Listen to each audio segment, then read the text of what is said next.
Edmonton Sports Talk. My God, I love this. My name's Jay Milne. #Blue. Our sports update deliverer, the Coon. I'm Zachary Kubish, and you're up today. You know what, Reid? You might be on this. All right, here's what's going on in the nest.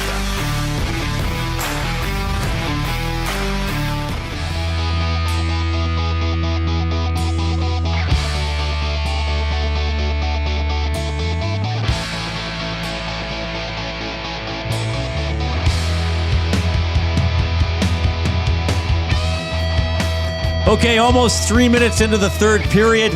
Quarterfinal action, United States and Sweden. And we got a 1-0 lead for the United States. And we have a penalty being called.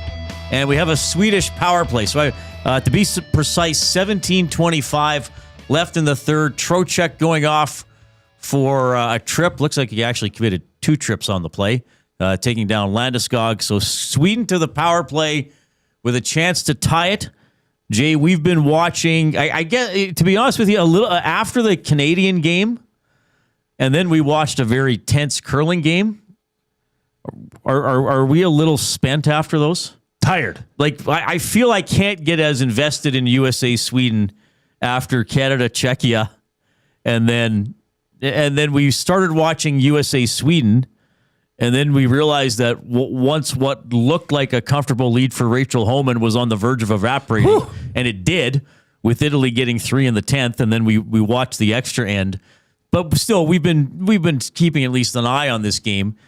The States have been the better team, but Sweden's hanging around. And we've seen some drama today. Canada game, Finland game. And that might be the saving grace for this, is that exactly what you said, that Sweden's hanging around. The U.S. probably would have liked to have put this to bed by now, but they are hanging around. It hasn't been an overstimulating game, so I think that's helping to get us off that high that we all experienced here in the office watching, the incredible hockey game. And then, just the drama of the Olympics and the curling match, that was fantastic.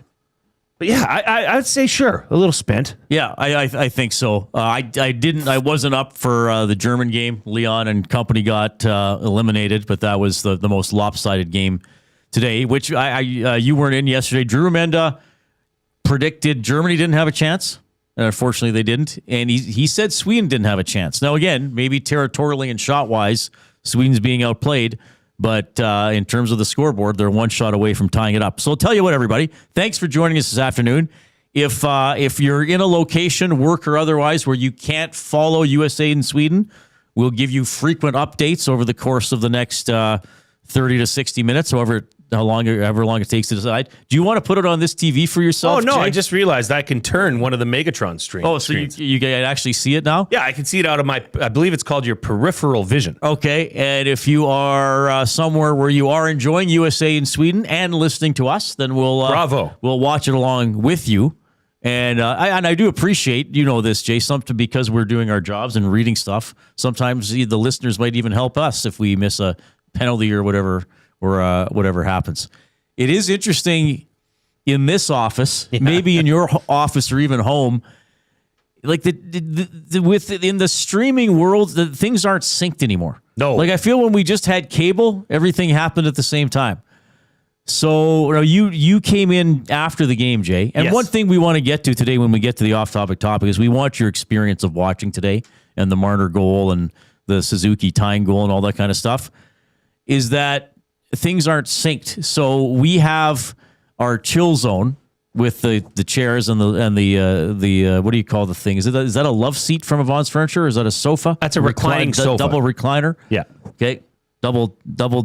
When you call it double barrel recliner. When you call it a reclining sofa, it is assumed that both ends of the sofa recline. Okay. So that would be the apt descriptor for that piece of furniture. Awesome. So anyway, so Wannick was watching it in his office, and at some point, somebody realized that Wannick's TV was ahead of the TV in the chill zone. So I all of a sudden looked around, and it was just Belzy and I. Everybody else had migrated to Wannick's office. So when Marner scored, Belzy and I knew it about 2 seconds ahead of time. Oh, really? Yeah, which interesting. didn't bother me. But an incredible game. Hey, we'll dive into this. Belle's going to come on at 4 o'clock to talk about it. Oh, I also want to let people know. So we got Belle's at 4. And at 5 o'clock, Megan Mickelson's going to be on the show. Yes. A lot of ties to Edmonton, and 3-time medalist in women's hockey for Canada. So she'll talk about this morning's game, tomorrow's game coming up. What is it? What did we say? 11:10 Mountain tomorrow? Correct. So there's one your boss has to let you watch that one. It's practically over your lunch hour. Well, yeah. You just take lunch from 11 to 1:30. You're fine. Well, and I really hope that there are schools out there that will just shut things down and allow all the TVs on, because they're all connected in smart TV and smart labs and whatever the things are that make the things go. Schools have them now. Yeah. So you would hope that for a gold medal game between Canada and US, that school might have to take a little bit of a recess. But so anyway, it was interesting today watching the game and everybody having moved to Matthew's office because it was a couple seconds ahead. In the nasty chat, Ryan says, "You guys rock. Indeed, I am watching the game on mute while listening to you guys." Smiley face back at you. Ronnie says, "My friend works for CBC in Toronto. He texted me right when Marner scored from the studio. My feed was a good 60 seconds behind." LOL. Interesting. That is crazy. Or sometimes like you might get a buffer that you don't even really notice, right, and then you can just keep adding up the seconds that you're behind. Oh yeah, on the feed. So hey, what I'm saying, everybody, live television is a farce. It's dead. Streaming audio, though, we're live. We're live. Boom. We're here. Yeah. And as I often say, I think most people understand this. If something significant happens in the USA-Sweden game, we are not going to say spoiler alert. Okay? We're just going to tell you what happened. Right. Because this is a sports We're not going to station. assume that we're only, in case you're taping it, in case you can't watch it till 9 o'clock tonight. No, we're just going to tell you. I wonder what the percentage of people in Edmonton would be that would be recording this game. Sweden, US. That'd have to be under 5% of Edmontonians. It might be under 5 people. Yeah, right? I mean, recording it and trying to avoid finding out what spoilers. happened until they get home later. Like spoilers tough. used to be a thing. Now with technology and a computer literally sitting in your pocket or beside you at work, like it's almost impossible. Oh, my dad's done that a million times where he'd check his phone for a text message or something, trying to avoid the score you of can't. whatever hockey game, and somebody's texted him. He's got a You got to notification take on this TSN thing or and whatnot. throw it out in the other room. I remember the 1996 World Cup of Hockey. Canada, I think they beat Sweden in overtime in the semis. I believe Niedermayer got the game-winning goal. And Def Leppard had a concert. And I went to the Def Leppard concert, and I recorded the hockey game and watched it when I got home. And I did not know what happened. Recorded it on a VCR, Yes. like a VHS But it was cassette. possible. And I told the only thing I had was, when I got home from the concert, I called my parents to say, hey, I'm home from the concert. But I told them, Don't tell me. nothing on the game. And they were like, hey, my mom said something. Oh, my no. mom said something that indicated it probably went to overtime. I Yeah, can't I remember know. what she said. She might have said something like, how long did you tape the game for? Oh. And I was like, hey, Mom, don't worry about it. I taped it Yes, for like 8 yes. hours, the whole length of the tape. Those are the worst. Or Yeah. when you send somebody, hey, Yeah. I'm not watching the second half of Monday Night Football till like 10:30. Yeah. Don't tell me anything. Oh, you're in for a good one. Yeah. Don't do that. I don't need to Yeah. know that. Just nothing. Mom is the word. Just nothing. Yeah. So anyway, Belsey on the show, Megan Mickelson on the show. A lot of interaction with you, of course. We love to hear from you. Here are some of the ways by which you can reach us. There are several, which is pretty exciting. You can text 780-218-9999. That is the River Cree Resort and Casino inbox. Don't forget to check out the Tap 25 Happy Hour. $5.25 drinks, all beers, including bottle and draft, import and domestic. Select premium well highballs and select premium wine served at Tap 25 Center Bar, Onyx, and on the casino floor. This is Sunday to Thursday, 9 a.m. to 7 p.m., rivercrewresort.com. You can email Reid at edmontonsportstalk.com, Jay at edmontonsportstalk.com. We would, like today especially, we would love to get an Olympic hockey quarterfinal themed limerick or 2 or 3 or 4. Yeah, great idea. Something about Marner, something about the Finnish comeback, something about too many men, which we will get. Something about my mom's love for Austin Matthews. You know, my mom. By the way, speaking of my dear mother, who's like an intense sports fan. Like I'm sure my dad this morning was just stoically watching. Little fist pump when Marner, like my mom was probably all over the place. Right. She was fine with a former Maple Leaf and current Golden Knight getting that goal. She accepts him as a Canadian for this tournament. Well, you have to, for one, because he is. But secondly, I mean, Mitch Marner is carving out a little bit of a niche for scoring massive goals for Team Canada. Right. And being involved in these goals. Yeah. I mean, he set up McDavid's goal, lit the lamp today. What a beautiful goal. I mean, the balls on Mitch Marner to go Connor McDavid-esque and split through 3 defenders, backhand shelf. I mean, good for him. That's a goal scorer's goal. You can't blame Dostal for that goal. No, we'll break it down with Bellsy a little bit later on. 780-218-9999, River Crew Resort and Casino inbox. I gave you the emails.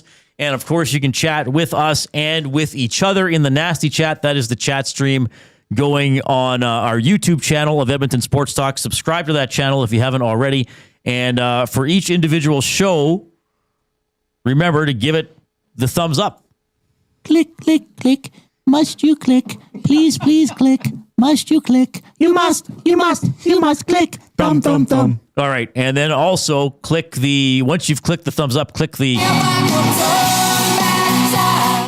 Yeah, now for those of you new, that is the share button. Click the share button and send the show link off to somebody else. We want to get to at least 100 thumbs every show, so get around to that very, very quickly. You know who probably wasn't used to spoilers? You know, covering sports for as long as he did? It's Chet Palmer. That's a good point. Right. And he has the afternoon headlines for 100.3 The Bear, Edmonton's best rock. Stream them on iHeart today. This is Chet Palmer with your sports report. Magic Mitchie put the whole country on his shoulders with that dandy dangle in overtime. I guess you could say he cashed a big Czechia. Maybe the Zebras had some linguine on their lenses. They missed too many men on Czechia. The last time I saw a six-pack that big, I was in Jason Milne's hot tub. Canuck curlers needed 11 to beat Italy. Hey, Jason Milne, is that an extra end in your pocket, or are you just happy to see me? I'm Chet Palmer. Wow. An action-packed headlines from Chet Palmer. I like the linguine on their lenses. Yeah. I believe that's kind of saying, okay, they're in Italy, where there is pasta. Big tie into the pasta culture. And so that's the tie in there. Good job, guess, Chet. yeah. That's very good. The miss too many men. Hey, Coob, do we have the image? Yeah. Let me know when you have it ready. I'm sure you've seen it today. And again, if I know some people are on iHeartRadio, TuneIn Radio. And again, we appreciate on a day like this varying degrees of how people can consume the game, and even to some extent maybe varying degrees of interest. We realize everybody cares about Canada hockey. Some people will be like, I'm going to go to work and I'm just going to.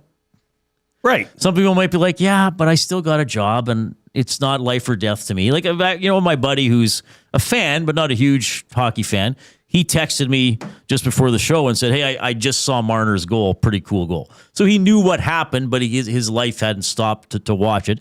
And then, we also understand people your life can take you in a lot of different directions. Sure. So when I say, hey, let's look at this, I know a lot of you might say, Reid, everybody saw the game. Not everybody saw the game. No. Some people could care a lot and maybe didn't see the game. And I know not everybody is on YouTube, but we have a screen cap courtesy CBC Gem and the Canadian Olympic Broadcast Consortium. So we have a screen cap. The one we have is just the basic broadcast angle.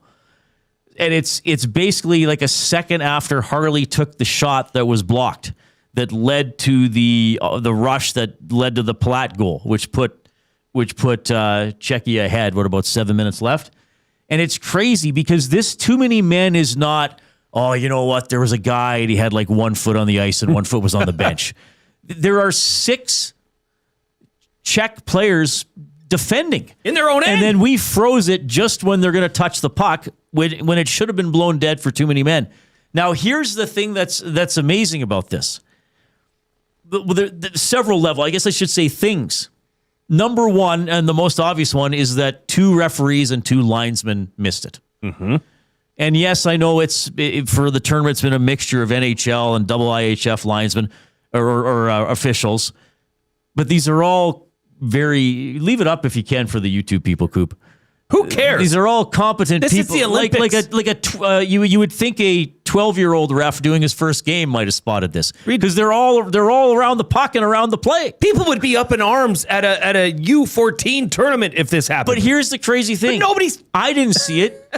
Clearly, nobody with CBC or the Cuthbert and Johnston's crew saw it because it wasn't shown. It wasn't shown during the broadcast. They didn't go back and say, "Oh, look, there were 6 men on the ice." There wasn't until later on. After just after Suzuki scored the game-tying goal is kind of when we started hearing about it. Right, because Iwanek sent us a screen cap. But that's the thing; it's not close. And then there is that one shot. So I'll describe what's on our screen right now. If you're just audio stream, Harley has just had his shot blocked. So the player who blocked the shot is down on the ice at basically the top of the circle on Canada's left wing attacking, Czechia's right wing getting the puck out of the net. There's a player about to touch the puck just inside the blue line. That's Natchez. There's another player in the high slot. Yep. And then there are 3 players in a triangle in front of their own net, Czechia. Like it's 6 guys, not one of them is near the bench. This is not mid-line change. So then there's a shot from behind the net as they're scoring of 2 guys slowly changing and 2 guys. So they have 8 players on the ice, but there was a line change. But then 6 guys celebrate the goal. That's the one for me. And at no point did an official, a broadcaster, say like, "Wait a minute." Like, this is just the weirdest thing ever to the extent that it was missed. You have Pasternak, Palat, and Natchez all celebrating a goal that they've celebrated probably over 1,000 times in their hockey career. Right. Never, other than in an extra, empty net situation, have they celebrated with 5 other guys. Right. And none of them broke either. Like, you think one guy would have been like, "Wait, I'm not going in. Let's get off. Nothing. And the Canada bench, That's the thing. normally you hear an eruption. Too many. Yeah. And then the crowd gets on, and then the refs have to do something. Nothing. Nil. I couldn't believe it. Like, have you ever seen that? No. That's I've seen miss too many men. Yeah, but it's But usually to this a extent, quick guys coming off, 6 guys coming defending, and then they change and still have too many men and score, and there are 6 skaters celebrating. Because Jay, I know you haven't been. Well, you've been to games at Rogers Place, but even in the press box, and as I told you, and you're going to come to a game eventually. Like, you're a long way from the ice, whether it's the Oilers or the visiting team. And like, there are some times where it's like, okay, that's not too many men, right, but they still yell like, "Too many," or "You're bad change, bad," like, either count the blue, whatever they yell. Maybe there was nothing. Maybe it was so out of bounds or out of bounds that they just assume, no, there's no way they can have 6 guys. Well, that's what Ronnie put in the Nasty chat. It was so blatant that no one noticed it. It could be. It was actually unbelievable. Actually, it was unbelievable. So they didn't call it. Because they got I don't away believe with what it. I'm seeing. And everybody's guilty. So if Canada would have lost on that goal, oh my God. Well, and then... Well, it was a missed call regardless of even if that was a goal that made it 8-1 one way or the other, it was still a horrible call. Well, and then right after the game, Czech head coach Reid Wilkins on the officiating. Right. Commenting on the officiating against their game against Canada, said, and I quote, "We were basically playing against 6 players." Well, Redeem, Yeah. I got news for you. You were the only team on the ice with 6 players. Right. Yeah, that just an incredibly odd situation. That's kind of the ebbs and flow of this, and we'll get into it a little bit for Fired Up is the Canadian spirit, right? Of kind of bringing a nation together through the game of hockey. I think is wonderful. But if this didn't turn out the way it turned out, if Suzuki didn't have one of the nicest redirected shots we've seen of this tournament, probably even of this year, like it was beautiful. Great shift all around. Exactly. And then to have Marner cap, if that didn't happen, Reid, this country and stations like this would be burning to the ground. Right. With just disdain. And it would be kind of like I told you so for old glue guy here who's always on the referees. Right. I don't think they'll see another game in this tournament. That set of officials. That's a good point. Yeah. Like I always tell people, write it down. When people tell me during the NHL season, I think this ref sucks. I always say, like, you know what? I can't help you except by listening. So write his name down and see if he doesn't need playoff games. I think I saw Mark Spector tweeted out all their names. Okay. So you'll have to. That's a pretty blatant. And again, that's a blatant, like that to me, that should cost you advancing in the tournament as an official, even if it was an 8-1 game. Even if that was the 8th goal for Czechia to win 8-1 or the goal for them to break an 8-0 shutout. That's a blatant enough mistake that you shouldn't be allowed to continue in the tournament. It's egregious. But once again, I think it was because it was so plain and open. They're all playing their position. Like, how are you going to notice them? That it just went under. Because let's face it, a lot of times the too many men is there's a guy scrambling or it happens right by the bench and a guy touches it and it's like, oh yeah, we gotcha. Never like this. Yeah. It's like, okay, there's the left winger, center, right winger, defenseman, right winger. Wait a minute. What? Or whatever with the extra position was. Yeah, that's fantastic. But all is well. Canada has moved on. Looks like at this point, if things stay this way, Canada would be facing off against Finland. Friday. Yes, tomorrow. Correct? Or Friday. Sorry.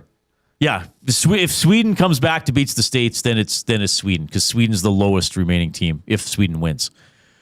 Nice tip by Larkin, by the way, on the American goal in the second period. All right, the Oilers also are bringing Paul Coffey back. This is another. Was this a? No, that was the replay of the only goal, right? Yeah, that was the replay of the only goal. The Oilers are bringing Paul Coffey back. You'll hear some reaction from head coach Chris Knobloch, Matthias Ekholm, Jake Wallman as we move through the afternoon as well. We'll talk about that with Belzy at 4 o'clock. We want to get into some more storylines from that Canada-Czechia game. And we want to know, we kind of have sort of a double off-topic or we'll just give people some leeway here to go wherever they want.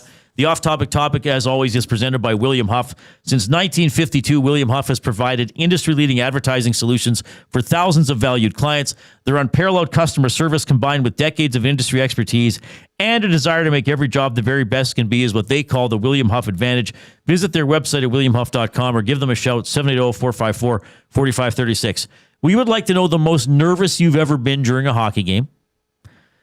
And if you don't recall that or you just want to go a different pattern, you can tell us what you were doing in your reaction when Marner scored. Because maybe you were at work. Maybe you're a trial judge and you shut down the trial and you went and washed in your chambers. I just read The Lincoln Lawyer, so I'm thinking about it. I mean, that's got to be... The court will now recess until the conclusion of overtime between Canada and Czechia. I wouldn't put it past anybody to do that. It's got to, like, between, I mean, I guess 2010, the golden goal, that's got to be up there. That'd be up there. I mean, 87 Canada Cup, I imagine I was pretty nervous as a 13-year-old watching that one. I mean, there'd be a lot of Oilers games that I think will come up for people. Oh, there's probably some playoff games that'll, been some overtime delights. Yeah, for sure. That's an interesting one. You could also maybe, I want to hear the story of the office that shut down. Yeah, that would be a good story. You know what I mean? The office that shut down, the boss is like, okay, I'm ordering pizza, everybody to the conference room. Right. We're doing this right. Right. And whether you like it or not. Whether you can or can't, sometimes work has to get done. Did anybody go to a business today and the sign on the door just said, we'll open at conclusion of Canada game? Like usually they open at 10 and the sign just said, or opening late today, Canada hockey. And or they go in and nobody's helping you. Yeah. They're just all watching You're the just TV. like, just tap your debit card. tough day to be like to work at like the Visions appliances or the Visions of the world and the the TV stores that sell. Then every store would have this game on. So that is the off-topic topic for William Huff. Where were you today when Marner scored? Was there something at your office, at your work, or whatever? And then, or you can just give us a little story about the most nervous you've ever been during a hockey game. 3.5 minutes left in the third period. USA still leading Sweden 1-0. Can the Americans close it out? You know, they're in the process of getting a shutout here, Jay. Oh, wow. Yeah, so if you don't allow any goals, that's a shutout. Thanks for the useful information. I must say, though, Sweden has made this game look more compelling in the third period. Yes. They have definitely turned it up a notch. So be interesting to see when they send the goaltender to the bench, how early that happens. All right.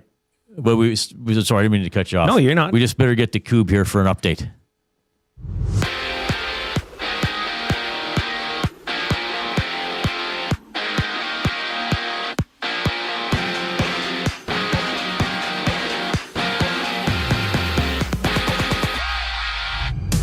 Under 3 minutes left to go in the third period between the United States and Sweden. The Americans leading 1-0 in quarterfinals action. If Sweden can come back, they'll take on Canada in the semis. And if the Americans win, Canada will challenge Finland. They're off to the semis for Canada following a 4-3 overtime win against Czechia. Sidney Crosby's status for Canada's next game is up in the air.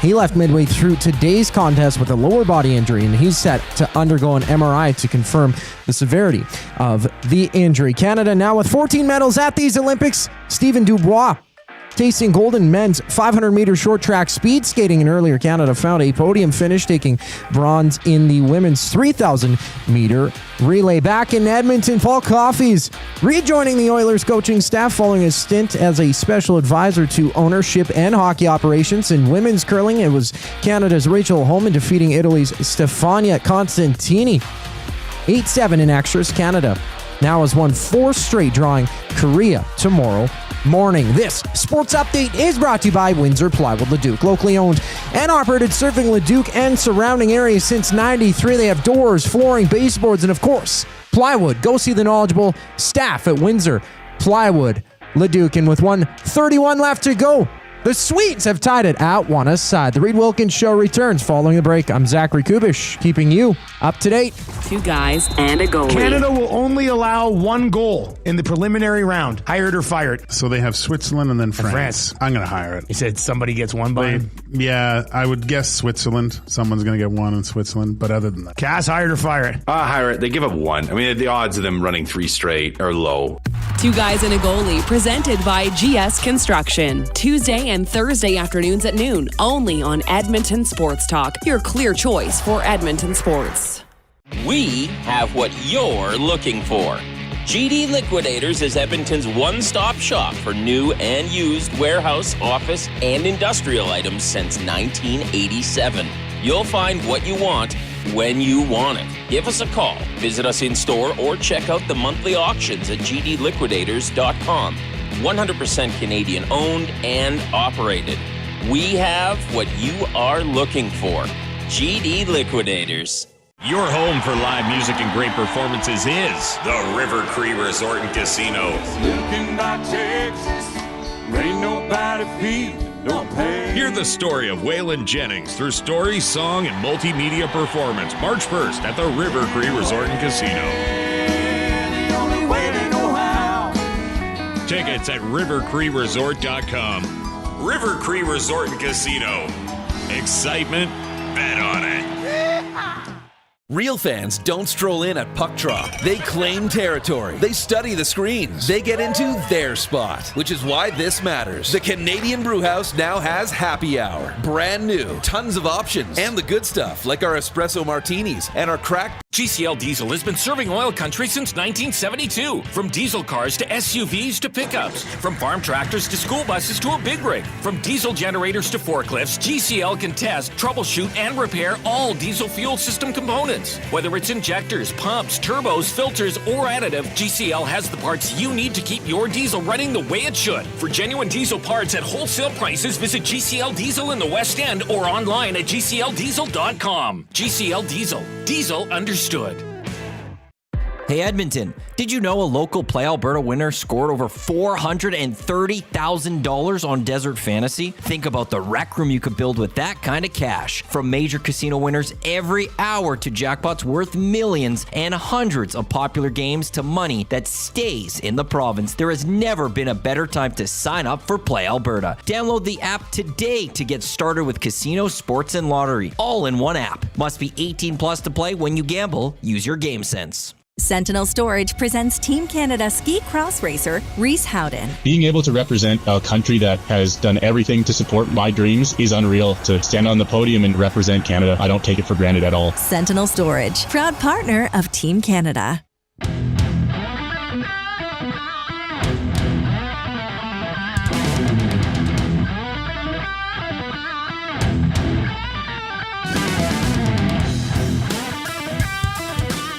Is this the greatest day in hockey history? Might be.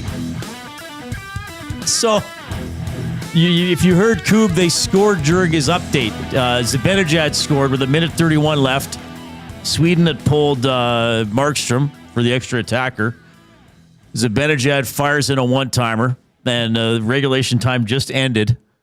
So we were going to overtime. Now, with all due respect, sorry. No. I just, Penner's Pancakes just made the best thing happen. Right. Send in your overtime winner. I mean, let's play along with it. One for each team? Sure. Okay. Let's do the Ron McLean OT special in the playoffs. Right. You give one for each team. So Penner's Pancakes says Willie with the overtime winner coming up. I'm going to go Adrian Kempe. That shouldn't be a surprise to anyone. Love him. And I'm going to go... I hate to do this to you, Louise, but I'm going to go Austin Matthews for Team USA. So those are my two. Is Bratt playing today?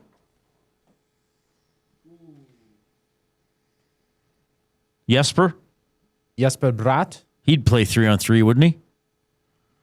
Sure he'd have I'll to. take him for Sweden. Well, I was going to take Matthews, so I'll take Larkin. Koob? I'm going to go Tage Thompson for the Americans. And Joel Eriksson Ek, number 14 for the Swedes.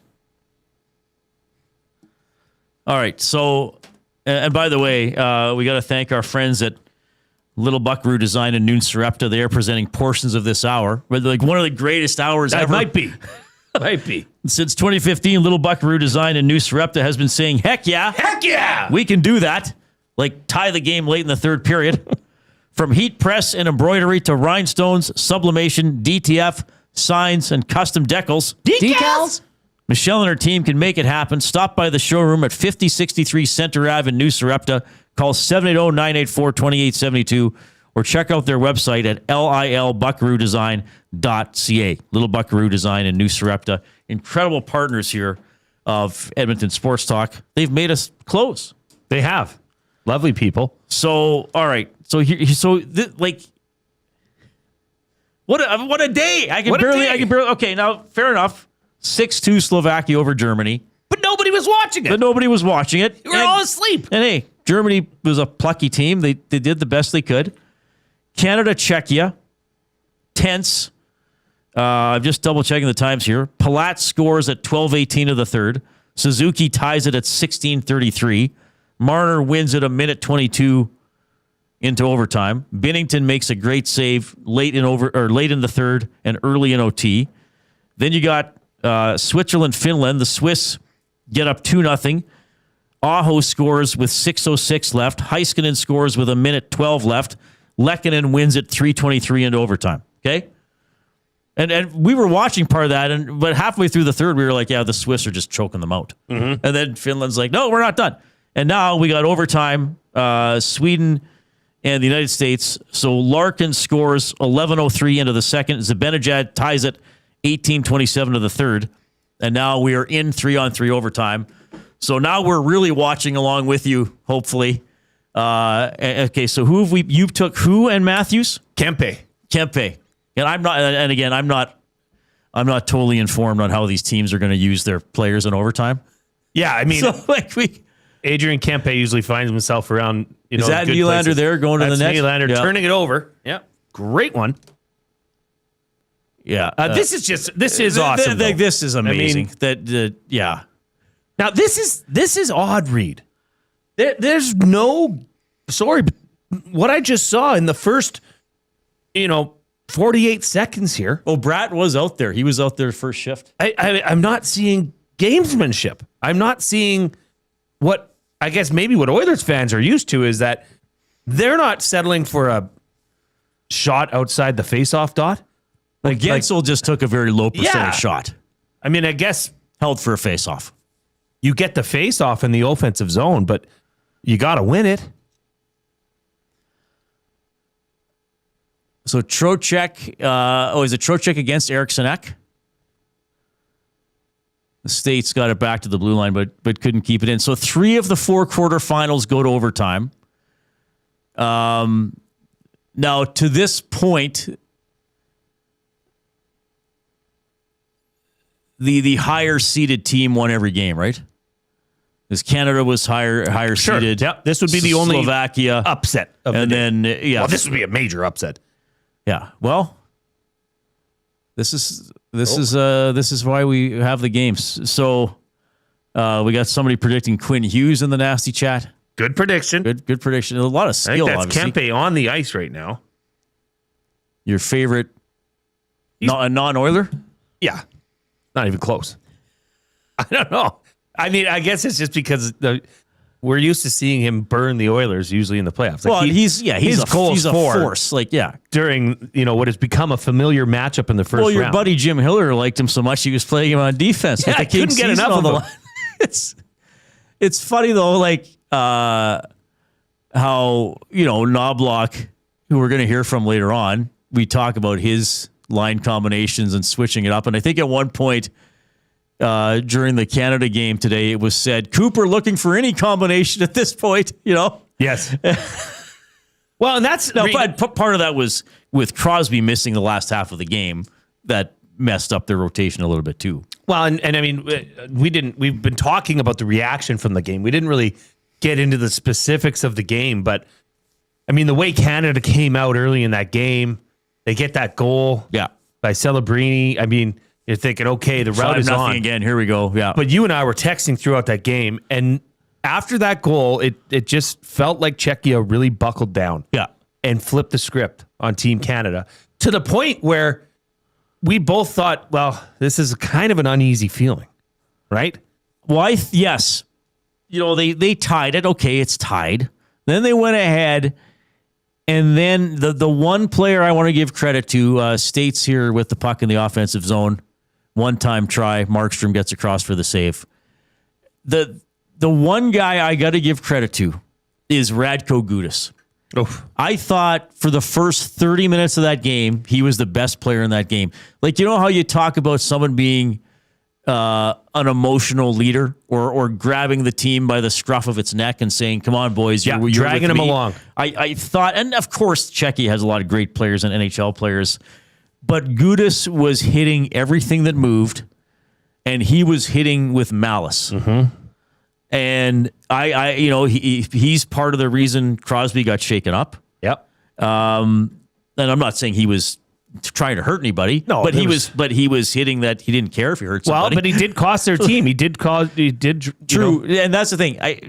Look, Canada was by far the superior team in the second 30 minutes. But Czechia, had the lead for most of it and had a really good goaltender.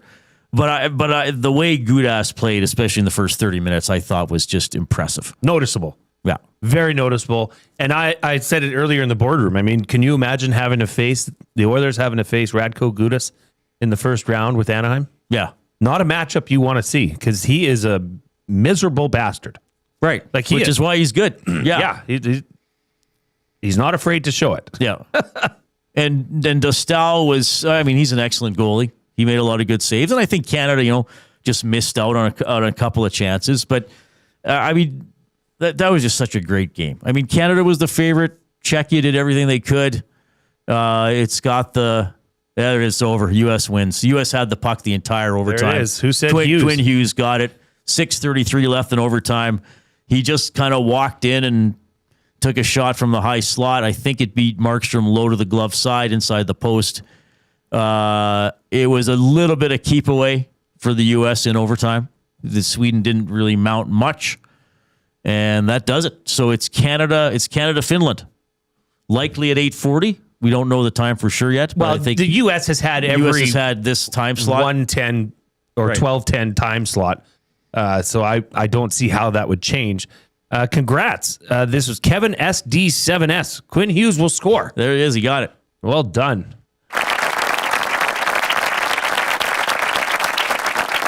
I just want to see a replay here of the goal. Chet Palmer's brother-in-law earlier had suggested that Quinn Hughes will score the game winner. I wonder if he wagered on that. He probably did. He probably first hit. Probably found the first one he got in a long time.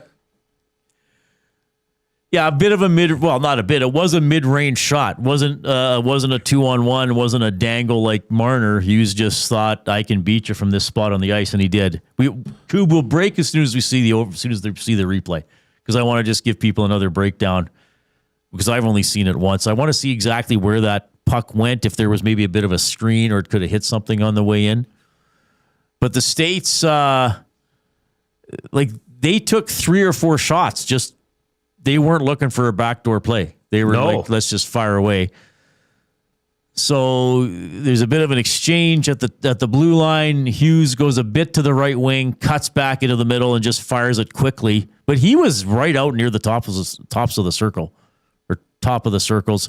Oh, posting in. Yeah, posting in. Markstrom took a stab at it. I think it actually wound up going over his glove. It was sort of into the middle of the net when it comes to the height of the net. Well, and you've seen that goal when a player cuts in and goes the opposite way, shoots the opposite side. Markstrom's going that way anyways. Right. Couldn't get over. I mean, Quinn Hughes used the only part of the net he could, which was the post and in. So, what a finish. I mean, I know for our, listeners' sake, they would have loved to seen Sweden pull this one out. Or would have they? We're going to do that for buying or selling later. Okay. When did the people... We'll tease it a little bit now. Who do you want to beat the U.S.? Does it have to be Canada, or do you just want them out? Do you just want the States to suffer, or do you specifically want it to be Canada-U.S. in the final? I want it to be Canada-U.S. because I want to settle this properly. Right. Because all the Americans have all the excuses. Oh, this player wasn't in. This player was injured. Okay. Well, we had some players on Team Canada that were injured too.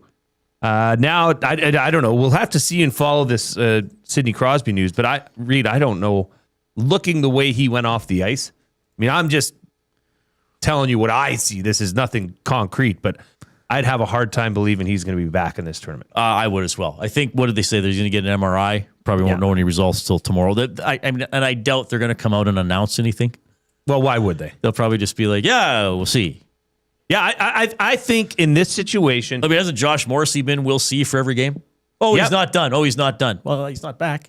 So then, who draws into the lineup? Maybe we can get into that Bennett. Tomorrow, right? I mean, you'd think. Yeah.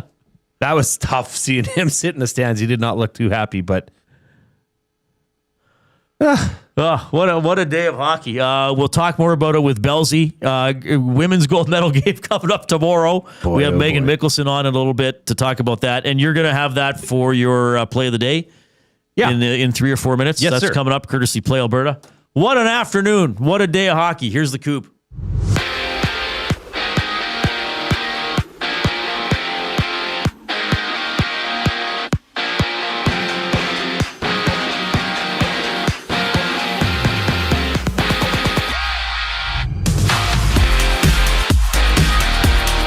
Will face Finland in the men's semifinal after Team USA beat Sweden 2-1 in overtime. Quinn Hughes as the American hero, with the Americans set to take on Slovakia next. And Sidney Crosby's status for Canada's next game is unknown after Crosby suffered a lower body injury midway through the second period earlier today against Czechia. He's set to undergo an MRI to confirm the severity of his injury. In Canada, they now hold 14 medals at these Olympics. Stephen Dubois taking gold in the men's 500-meter short track speed skating final. Canada also found a podium finish, taking bronze in the women's 3,000-meter relay. Women's curling, Canada's Rachel Holman defeated Italy's Stefania Constantini 8-7 in extras. Canada has now won 4 straight. They draw Korea tomorrow. And for the Canadian men, they have a date with Norway. Back in Edmonton, Paul Coffey is rejoining the Oilers coaching staff following a stint as a special advisor to ownership and hockey operations. The conversation continues. Following the break, I'm Zachary Kubish, keeping you up to date. The Oil Stream. For Knobloch, he was with them last year, and then he's gone, and now you're going to Knobloch saying, hey, man, we're going to put Koff back on the bench because we don't believe in you. And honestly, you can paint this picture however you want. This is an ultimate vote of lack of confidence in Chris Knobloch. I mean, it just is. You didn't think he was on a hot seat before. The Oil Stream, presented by Boston Pizza. Monday, Wednesday, and Friday afternoons at noon. Only on Edmonton Sports Talk. Your clear choice for Edmonton sports. At Firehouse Subs, our subs are freshly toasted, stacked high, and crafted to satisfy. Each sub is piled high with premium meats, melty cheese, and toasted to perfection. Firehouse Subs brings bold flavor to every bite, all served on a freshly toasted roll. But we're not just feeding Edmonton, we're fueling it. Dig into the brisket hat trick, piled with slow-smoked brisket and melty cheese. Or go to the Firehouse Subs fan favorite, the Hook and Ladder. Made to order with smoked turkey, honey ham, and Monterey Jack cheese on a perfectly toasted roll. With 15 Firehouse Sub locations across Edmonton and the greater area, it's easy to grab a hot and hearty sub close to home. Firehouse Subs. Hot, hearty, made to satisfy. Your home for live music and great performances is the River Cree Resort and Casino. Looking by Texas, ain't nobody feeling no pain. Hear the story of Waylon Jennings through story, song, and multimedia performance March 1st at the River Cree Resort and Casino. The only way to know how. Tickets at rivercreeresort.com. River Cree Resort and Casino. Excitement, bet on it.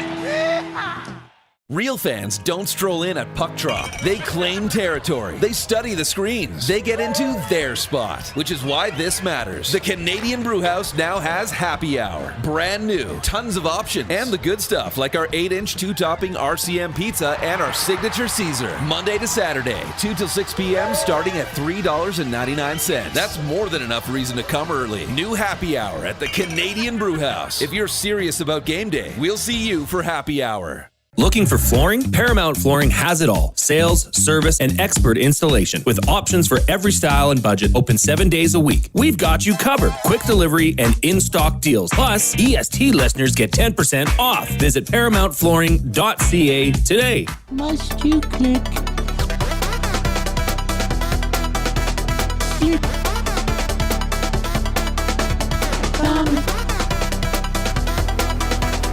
Must you click?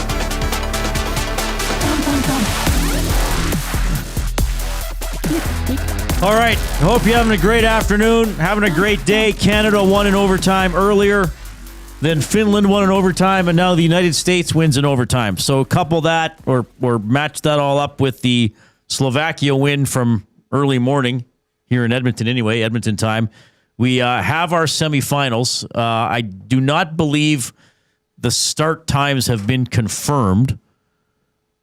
I got a text on the River Cree Resort and Casino inbox from Ryan. It says Canada plays 8:40 a.m. Friday morning. Yes, that's what we're pretty sure is going to happen. Easy to speculate. But until I see it actually changed, but that's how it's been going. So we expect that. The U.S. has gotten every late game, and it's been right. And you think they would match them up with how they for the amount of money that they pay toward the broadcast those games, right?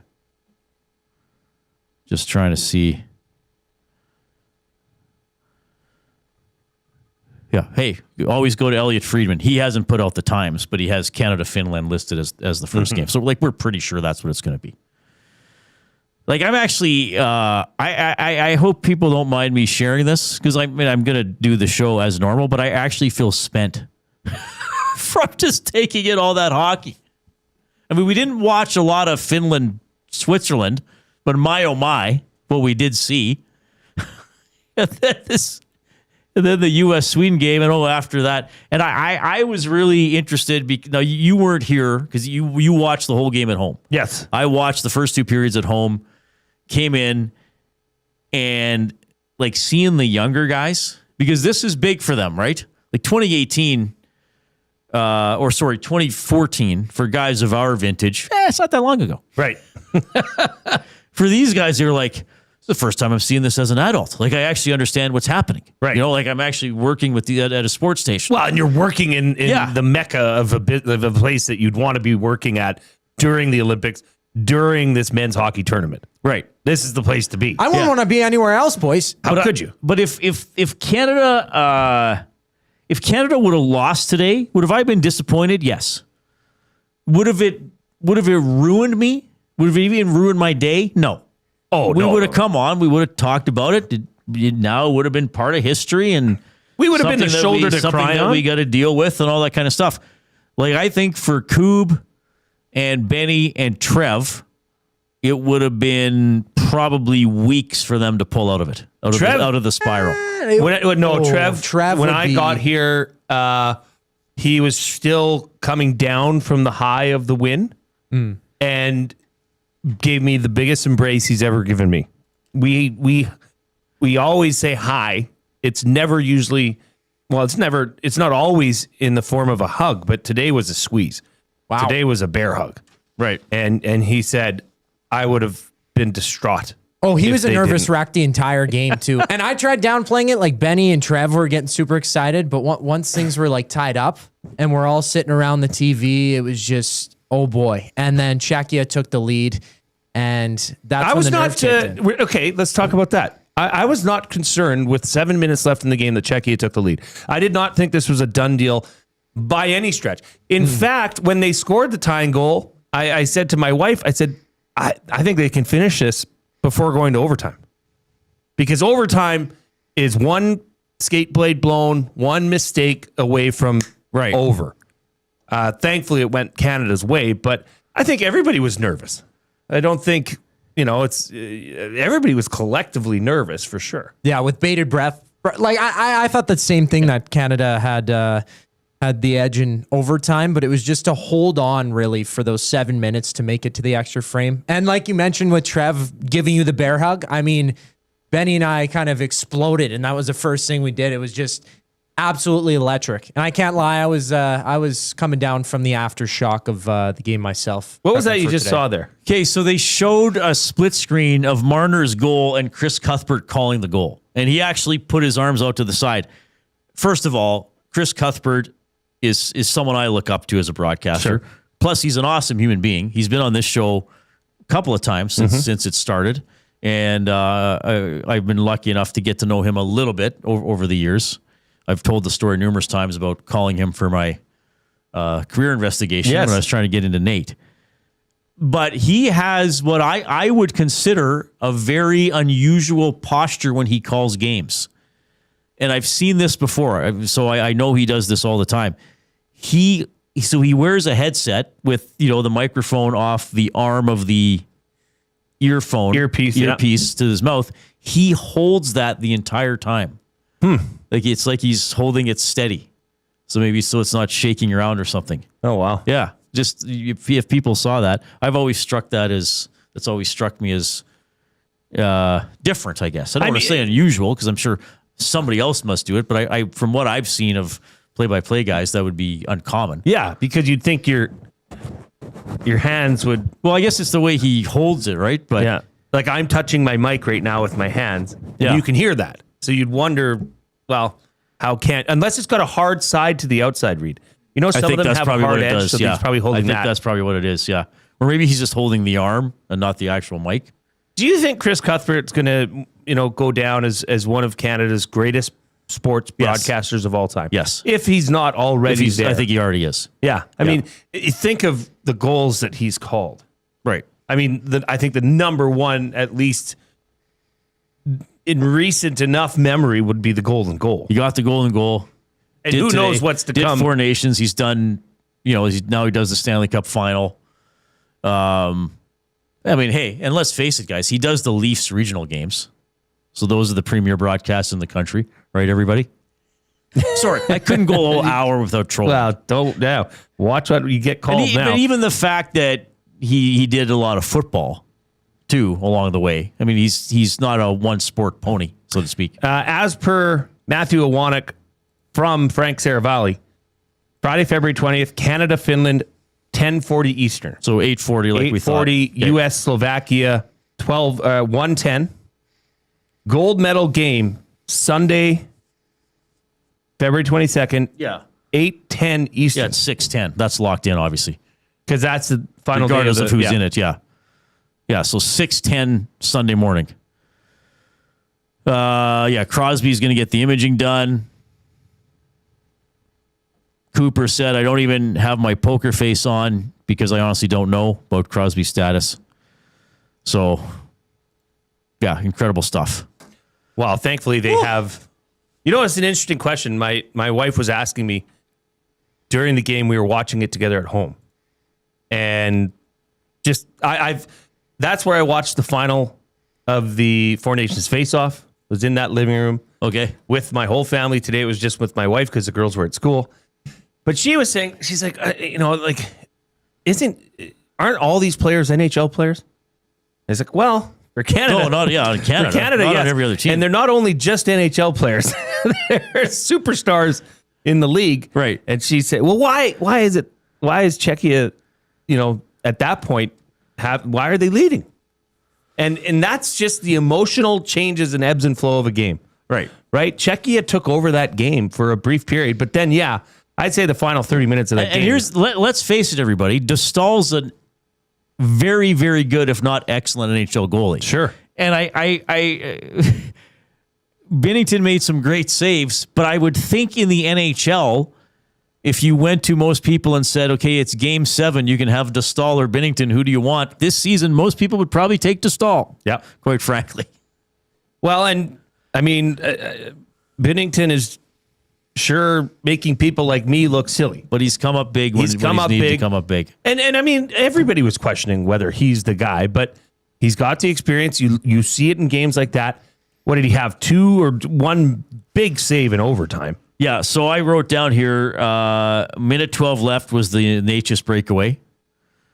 And then, 1 minute into overtime was this Simic chance. Right. Yeah, and then Marner eventually goes the other way and scores. Oh, okay. We got to do the good old play of the day. It's Jay, it's play, he's Jay, it's today. It's Jay's play of the day. It's Jay's play of the day.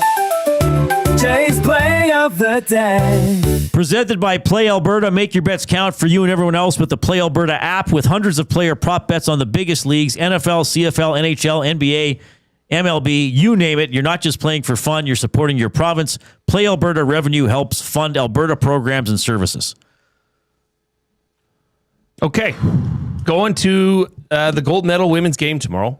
I don't see how I can't. I mean, this is going to be a great game. And look, the U.S. is favored. The U.S. has, they beat Canada the last 6 of their meetings. Many of them not close. But I'm going with the over. I want to stay away from the score. I'm going to go with the over. I thought this was low. It was at 5.5 goals. So 6 or more goals, this cashes. The U.S. has a plus 19 goal differential in this tournament.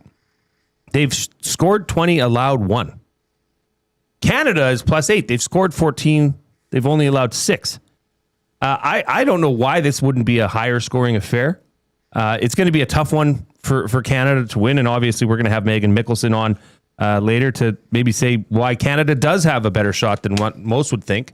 But that's Jay's play of the day. Canada versus U.S. over 5.5 goals. That has been boosted to plus 117.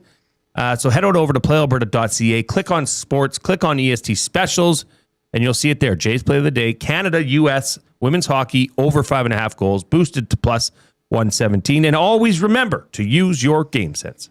See, we got a dog. We got a dog finishing. A puppy. Was this a cross country race? Yeah, if you didn't, I heard about this earlier. I didn't see the video until just now. If it didn't have a dog, actually? no. Like that's if it didn't have a dog tag on it, which would then say it's domestic, you would think that he's a little wolfin, isn't he? He has a wolfy look. Yes, I'd be like, do I pet him or is he chasing? I guess that wolves person? are a little thicker, or than is that, he hungry? But, yeah, no, that's wolves are probably bigger in reality, but it could have fooled me.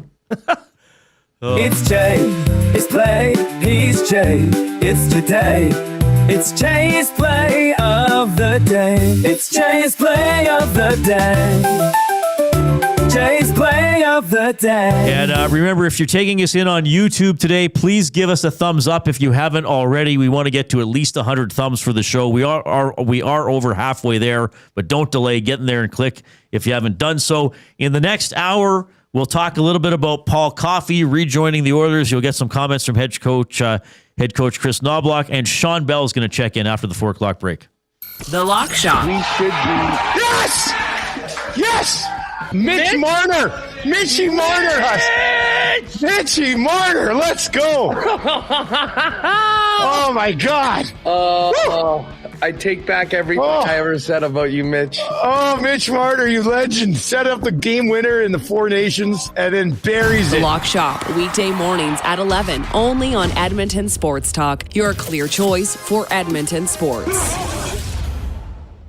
You've always known GCL Diesel as the experts in diesel fuel systems, but did you know that GCL is also your source for turbochargers and turbo repair? As a turbo supplier for Garrett, Borg Warner, and Wholesat, GCL can provide genuine original equipment turbos at wholesale prices. Whether it's diesel, gas, natural gas, or performance, we can provide you with the turbo or custom repair you require. Turbo questions? We've got turbo answers. Visit us in the West End or online at gcldiesel.com. GCL Diesel, turbochargers, understood. Edmonton. Be part of history. Support Canada Soccer's men's national team as they battle Uzbekistan in the final send-off series ahead of the FIFA World Cup. Monday, June 1st at 7 p.m. at Commonwealth Stadium. Tickets on sale now at Ticketmaster.ca. Time for a new career in 2026? Or maybe your kid is still pondering their path. Good news! Weiss Johnson is hiring. It's Dennis, and not only are we hiring for heating and air conditioning, we're also looking for experienced plumbers and gas fitters. With the growth in residential development, there's no shortage of opportunities at Weiss Johnson. Choose your path with us. Learn from one of the industry leaders, and we will grow together. Receive great benefits and school reimbursement as well. Visit weiss-johnson.com today. You've heard the name, but what does it mean? For over 66 years, William Huff Advertising has supplied signage from screen printing to digital to LED with design, production, and install in-house. It's a one-stop shop for all your signage needs. Edmonton owned and operated, William Huff has been trusted by the biggest companies and teams in the City of Champions and many others across the country to do the job. If you're looking for a way to get the word out about your company or event, they are the answer. Go to www.williamhuff.com. Their results speak for themselves.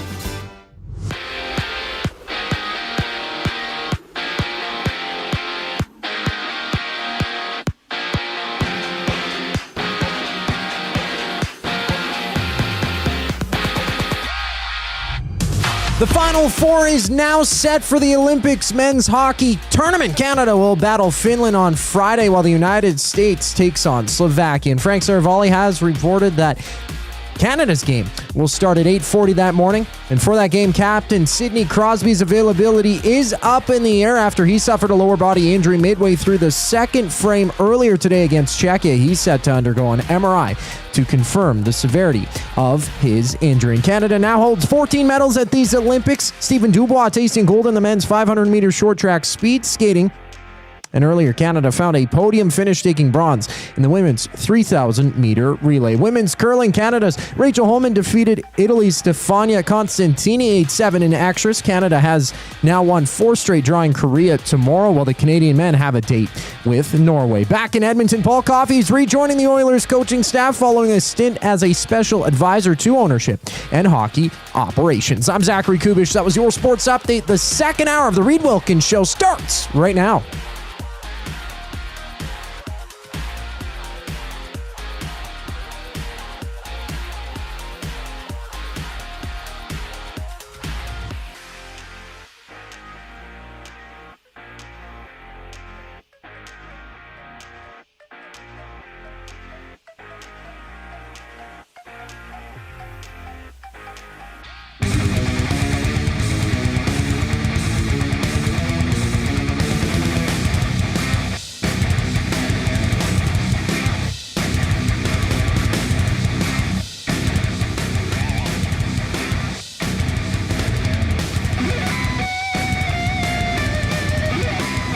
All right, hope you're having a great day. 4 minutes after 4, along with Jason Milne. I'm Reid Wilkins. Zach Kubish is at the technical desk. We are in the Canadian Brewhouse studio. Try these February wing flavors. You got everything bagel, and you got buffalo gochujang. You can try them anytime or 69 cents all day, every Wing Wednesday. Today would be a Wing Wednesday, would it not, Jay? And would this not be the second last Wednesday in February? We'll have new flavors in March again. The Canadian Brew House, our house, is your house. My goodness, I bet the brew house locations were alive today when Marner scored. Yeah, so maybe we should, maybe I should reach out to Patty from the brew house, see what their plans are for Sunday morning. Because don't they get special exemptions on days such as Sunday where to serve? Yeah, I haven't heard if that's going on this year. Because if Canada loses to Finland, I know. But if they do, they'd play it. You don't have to say that. You can just say when the bronze medal game is. The bronze medal game? Jeez, it's a little sensitive here. I mean, come on. What do you want to get into this Finland-Canada matchup?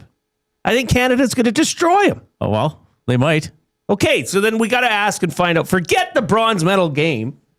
Forget that. Got to find out if Brewhouse will be open. Yeah, we got to see what's going on Sunday morning. I'll find out. I'll do some investigative reporting. Let's go to the Oil Country Towing video hotline. Oil Country Towing, Edmonton's most trusted 24/7 roadside rescue team. Fast, safe, and reliable for over 15 years. Whether it's game day or a snowstorm, we work as hard as your favorite team to get you going. Call 780-986-6088 for all your towing needs. One of our weekly guests and our colleague here at Edmonton Sports Talk, especially you get him on Hello Hockey every Saturday with Tom Gazzola. It's Sean Belle checking in. Bellsy, I actually feel exhausted just from the 3 games. I don't know if the end of the women's curling was dramatic. I'm a bit on fumes here. I'm not going to lie to you. I mean, it has been very exciting, so I understand it. But I tried to be a calming presence at the studio today because Awanik was freaking out. Jasmine was freaking out to the point that her hair was standing up on her head. Trev was a disheveled mess. Mm-hmm. Cubbish still looks like a cue ball or a tennis ball, whatever one you want. There was a lot of panic. So I tried to be the voice of reason. I said, we got this.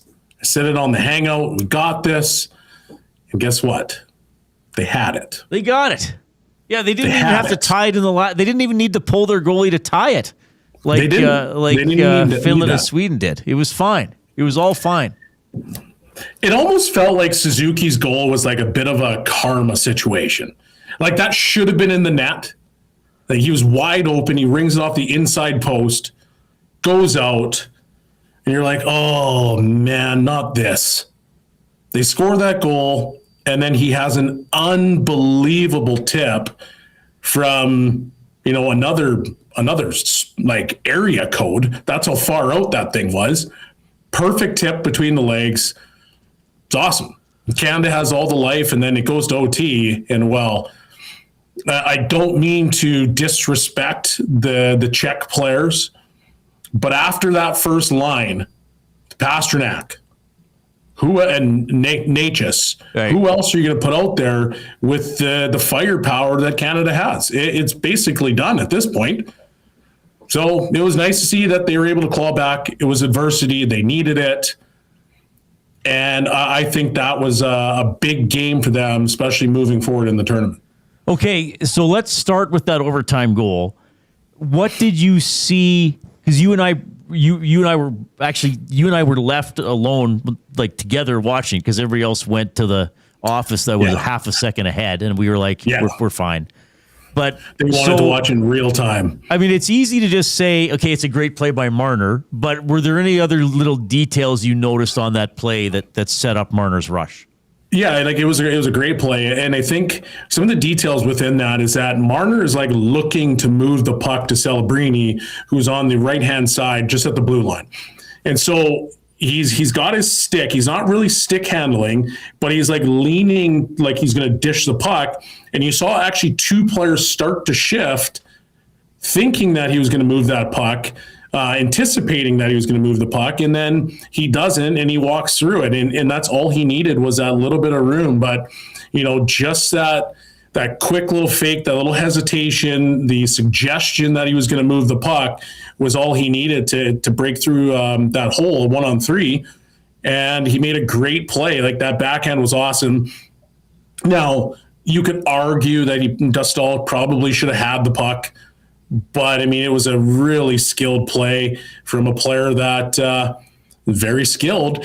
And I'm going to now coin him Big Game Mitch. I think you have to.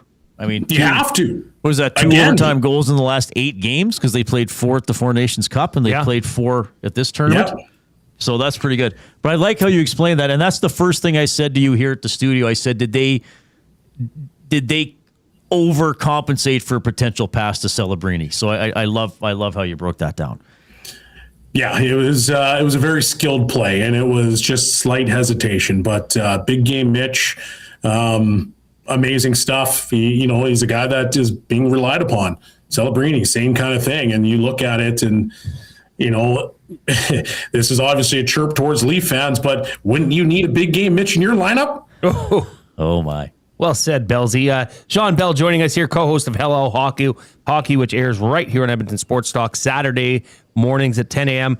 I want to ask you about the too many men on the ice, because it wasn't something that many viewers, if any, live saw it, and we're like, that seeing that Leo DiCaprio where he's like, and he's pointing at the screen, But what was your reaction when you saw the image come out? The damning evidence that the Czech team had went ahead 3-2 with clearly, not even close, 6 men on the ice. What'd you think of that? No, they actually had 8 players on the ice. So it wasn't even 6, it was 8. So they were trying to get a change in, and obviously guys were jumping on way too early. But listen, my counting skills aren't the highest. Like but if I'm a ref, especially the back ref, and I'm looking, I go, man, there's a lot of white jerseys on the ice. There's almost too many for 5. And then you just start going 1, 2, 3, and you get up to 8. Like, at some point, I understand it was a bit of a bang-bang play. Harley goes to shoot the puck. It goes off the shin pads. It races down, and it ends up in the back of your net. But if you're that back referee, you've got to catch stuff like that. You can't have 8 guys on the ice, and I understand it was a change. It was quick. It was fast, and you're trying to watch stuff that happens. But if that's the goal that wins the game, what's going to happen? Like, think of the amount of criticism that those refs are going to take because they don't pick up, the 6th guy on the ice, the 7th guy on the ice, or the 8th guy on the ice. Yeah. That would have been bad. So thankfully Canada wins it, but I can only imagine the amount of criticism that they would have gotten if that was the goal that wins the game. Sean Bell joining us on the Reid Wilkins Show with Jay Milne. All right. We got to give Czechia credit here. Jay and I touched on him a little bit in the last segment. I want to get your perspective, because I thought this guy, and this is just my observation, but I thought this guy pulled Czechia into this game, and it was huge for about 30 or 35 minutes, and I thought that was Radko Gudas. Oh, yeah, he was an absolute menace on the ice. I mean, we were talking about it, the amount of hits and stuff like that he was making. And, I was watching the game in the Hangout studio, and I go, okay, he's the guy that hits Crosby. He actually hits McDavid probably 3 shifts later, which you're like, I don't really care for that one. He basically rammed Celebrini. Was it Celebrini or Hagel from behind? Takes that penalty. Yeah, I think that was Hagel, but yeah, I remember the play. Yeah, but he was just a physical force the entire game, and it was to the point where I literally said on air, is there a player that's more reckless than Gudas?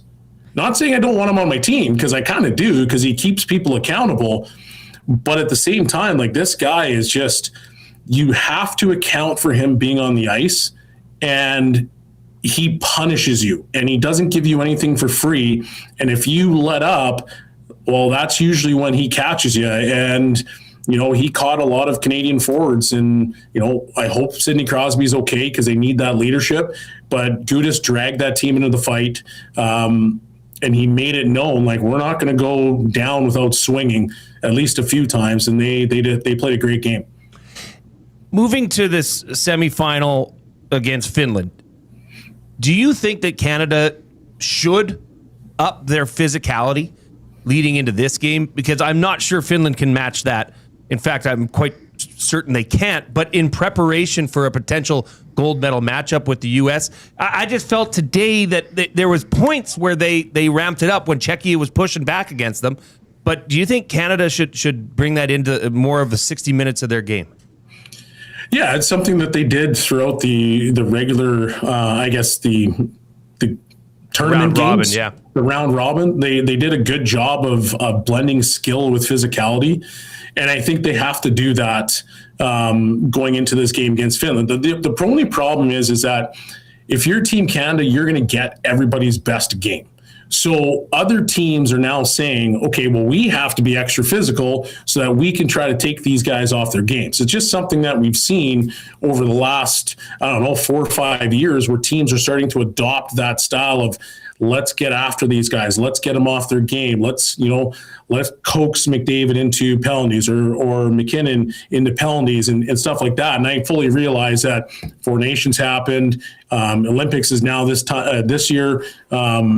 Where it's, first time the NHL has been back in quite some time. But the point is that across the board, Canada's always going to get the best of their opponent. So I would expect Finland to be more physical than we've seen throughout the tournament. But when it comes to Canadian style of play, mixing that tenacity, that physicality, that skill, I think it has to be a prerequisite for Canadian hockey.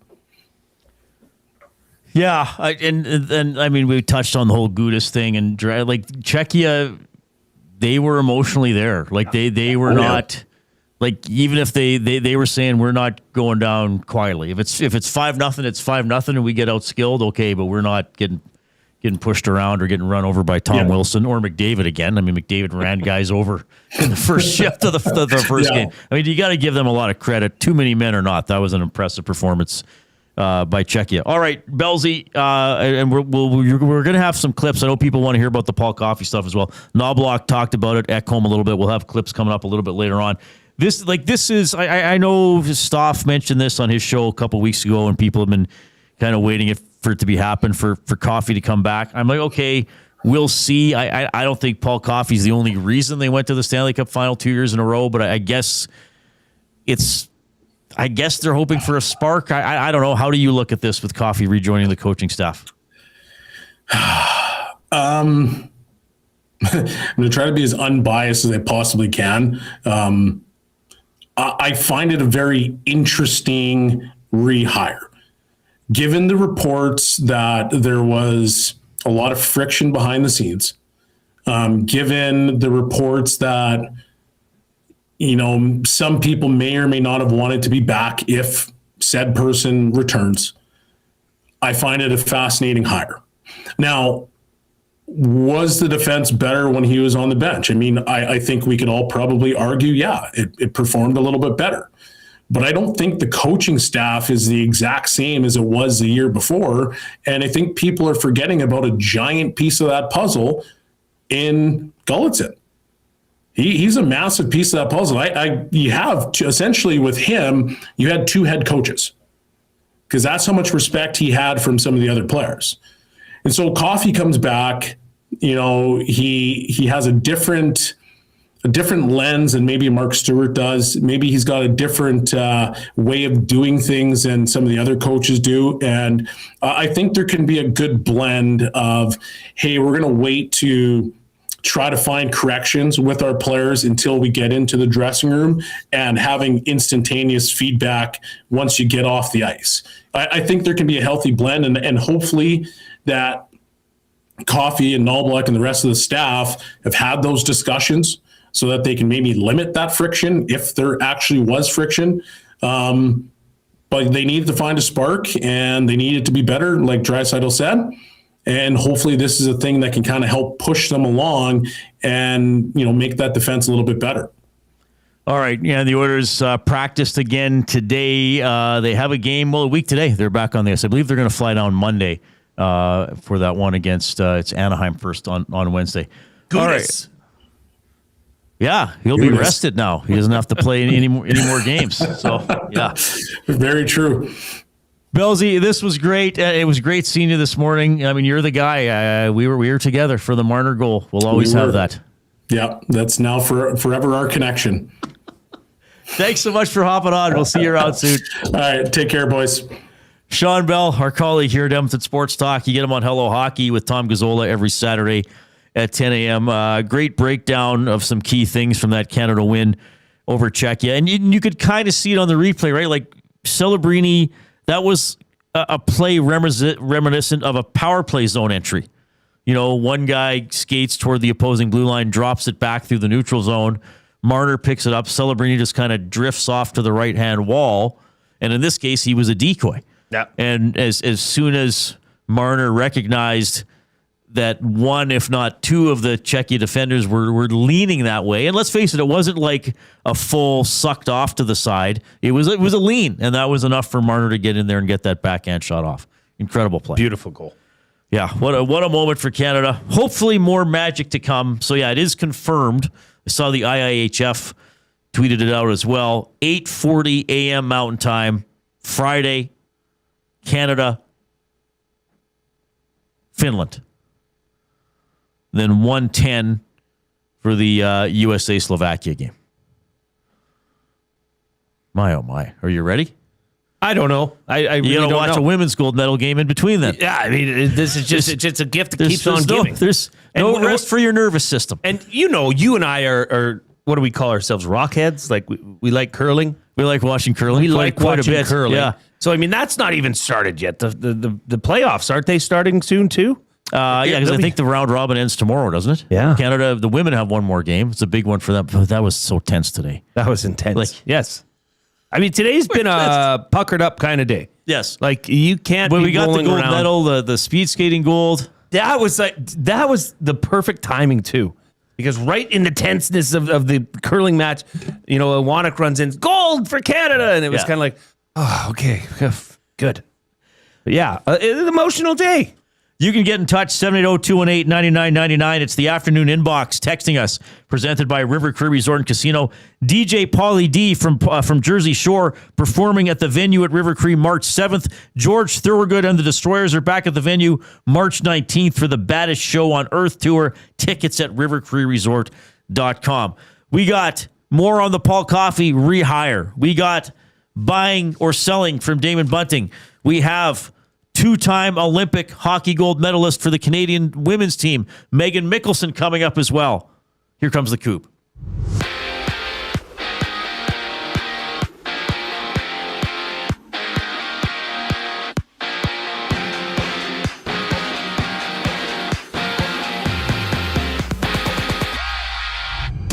The Final Four is now set for in the Olympic men's hockey tournament. Canada will battle Finland Friday morning at 8:40, meaning the Americans take on the Slovaks at 1:10 in the afternoon. And for Canada, Sidney Crosby's availability is unknown. He went down with a lower body injury midway through the second period of play against Czechia earlier today. He's set to undergo an MRI to confirm the severity of his injury. And Canada now holds 14 medals at these Olympics. Stephen Dubois taking gold in the men's 500-meter short track speed skating final. And with the podium finish, Canada also picked up a bronze in the women's 3,000-meter relay. Women's curling, Canada's Rachel Homan defeated Italy's Stefania Constantini 8-7 in extras. Canada now has won 4 straight, drawing Korea tomorrow, while the men's squad has a date with Norway. And back in Edmonton, Paul Coffey is rejoining the Oilers coaching staff, shifting back behind the bench after resuming his role as a special advisor to ownership in hockey operations back in July. This sports update is brought to you by Advantage Sports Medicine and Physiotherapy. Connor McDavid's got a team of specialists, and you've got a bag of frozen peas. Get the same locker room approach that's trusted by the best in the game. Call them at 780-460-9977 or visit their website at advantagesportmed.ca to book an appointment. today. More with Reid and Jay following the break. I'm Zachary Kubish, and you're up to date. The Nielsen Show with Lieutenant Eric. Jamie McLennan. Slovakia, I think, is surprising people. There's a wealth of hockey talent there. Their program is amazing, and I think their coaching as well. And to me, I always joke, these guys come over to the NHL, and they play hard, but they play harder for their own country. They go back home, they take a lot of pride in it, and especially in a short tournament like this, they're going hard. The Nielsen Show with Lieutenant Eric. Weekday mornings 6 to 9. Only on Edmonton Sports Talk. Your clear choice for Edmonton sports. Hey Edmonton, did you know a local Play Alberta winner scored over $430,000 on Desert Fantasy? Think about the rec room you could build with that kind of cash. From major casino winners every hour to jackpots worth millions and hundreds of popular games to money that stays in the province. There has never been a better time to sign up for Play Alberta. Download the app today to get started with casino, sports, and lottery. All in one app. Must be 18 plus to play. When you gamble, use your game sense. When you cater with Royal Pizza, you're getting the same great pizzas, pastas, and salads you love, just bigger and built for a crowd. Perfect for teams, offices, or parties, Royal Pizza's catering brings real value around $10 per person. Delicious, high quality, and easy. If you like their pastas, you'll love their catering pastas even more. Visit royalpizza.ca or contact your local store for exact pricing and details. So come on home, Royal Pizza, still making it great. At Firehouse Subs, our subs are freshly toasted, stacked high, and crafted to satisfy. Each sub is piled high with premium meats, melty cheese, and toasted to perfection. Firehouse Subs brings bold flavor to every bite, all served on a freshly toasted roll. But we're not just feeding Edmonton, we're fueling it. Dig into the brisket hat trick, piled with slow-smoked brisket and melty cheese. Or go to the Firehouse Subs fan favorite, the Hook and Ladder. Made to order with smoked turkey, honey ham, and Monterey Jack cheese on a perfectly toasted roll. With 15 Firehouse Sub locations across Edmonton and the greater area, it's easy to grab a hot and hearty sub close to home. Firehouse Subs. Hot, hearty, made to satisfy. When gambling, set a budget before you play. Stay informed and visit GameSenseAB.ca to learn how. Remember, if you gamble, use your game sense. Since 1952, William Huff has been the heartbeat of Edmonton's advertising world. From humble beginnings to a citywide powerhouse, we've been the go-to for signage from print to design and installation. Partnering with Edmonton's top sports franchises and major events, we've helped shape the city's global reputation. Our secret? Unmatched customer service, decades of experience, and a passion for excellence we call the William Huff Advantage. Visit us online at williamhuff.com.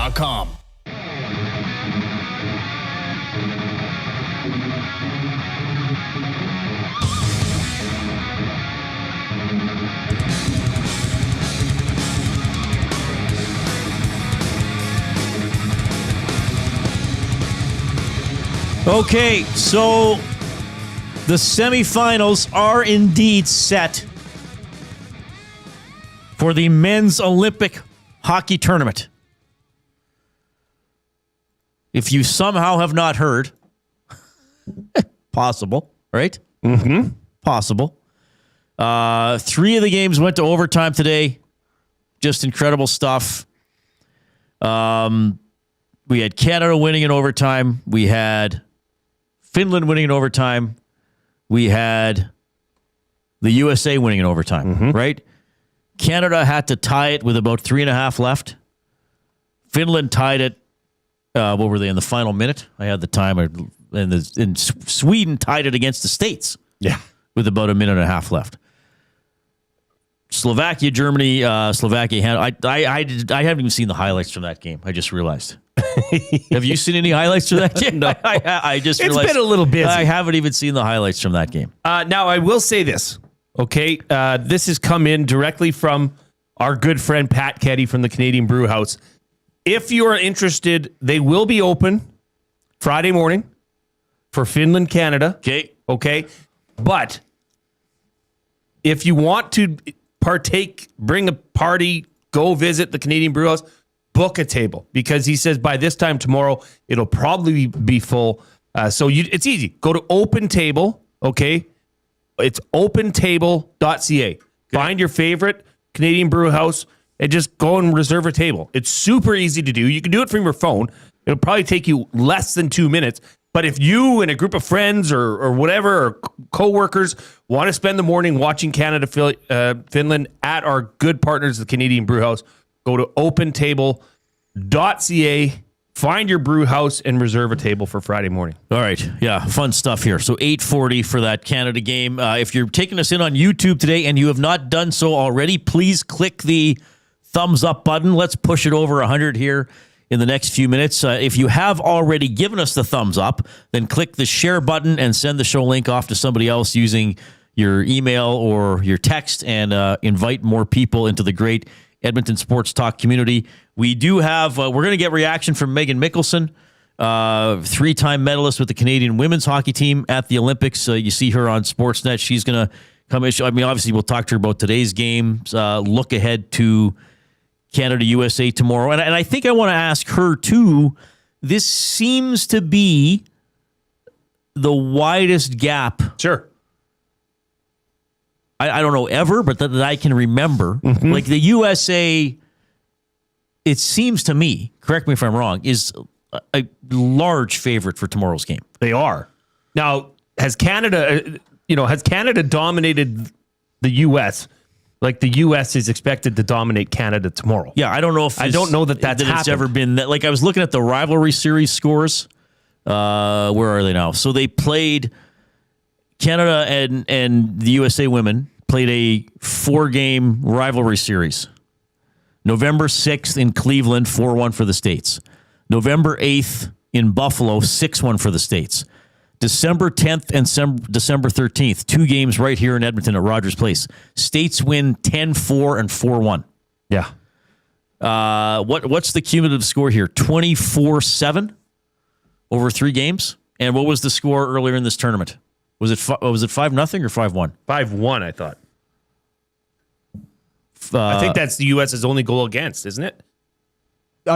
Between Canada and the U.S.? Yes. Yeah, what was that the was score? 5-0. It was 5-0. 5-0. Mm-hmm. The only goal was Czechia got one. Czechia. So the States in the women, the American women in this tournament, 5-1 over Czechia, 5-0 over Finland, 5-0 over Switzerland, 5-0 over Canada,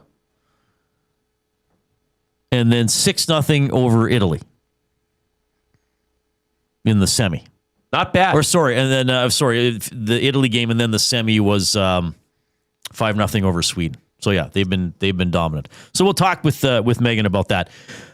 780-218-9999 is how you text us. The River Cree Resort and Casino inbox. I mentioned the YouTube stream where you can please give us the thumbs up. You can chat with us and with each other in the nasty chat stream going down on the right-hand side of the page. Email Reid at edmontonsportstalk.com or Jay at edmontonsportstalk.com. And we'd like a limerick or two today. My goodness, wouldn't we love a limerick? We need a limerick. Several limericks. Somebody's got to write a hockey-themed, Marner-themed, Gudas-themed limerick.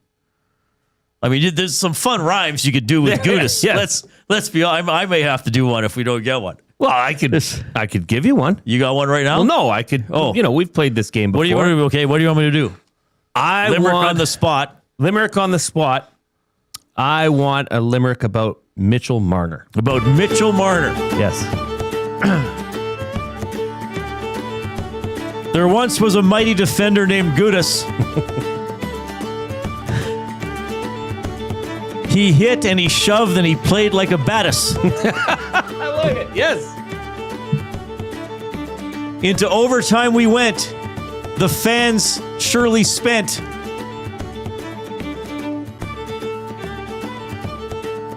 But then Marner drove one right up the Stowls. Anyway, that's my limerick. Anyway, that's my limerick. Hopefully people saw where the rhyming was going. I think so. And I didn't need to finish it. Buying or selling for Damon Bunting, a consistent top-producing realtor in the greater Edmonton area for over 18 years. He and his team would love to help you find that right home or make the move from your current home. Community-driven, he understands what it takes to make a difference in our city. Check him out, DamonBunting.com, Instagram handle of Damon Bunting Real Estate. So were you, because, I see little things, hear little discussions around the office. I love 3-on-3 overtime. Mm-hmm. In the NHL does it in the regular season. They do not do it in the playoffs. In the Olympics, it's 3-on-3 overtime. They change the length of the overtime. There could have been a shootout today. Yep. After 10 minutes. In the gold medal game, they're just going to keep playing. But are you like, oh no, for these playoff games, they should keep it 5-on-5 for as long as possible, or go to 3-on-3 after a period of 5-on-5 or something like that? Yeah, I like today. Both games were fantastic. Both overtimes were exciting, high paced. I mean, they're just what we're used to watching, really on a nightly basis in the NHL. I still, though, Reid, would like to see 5-on-5.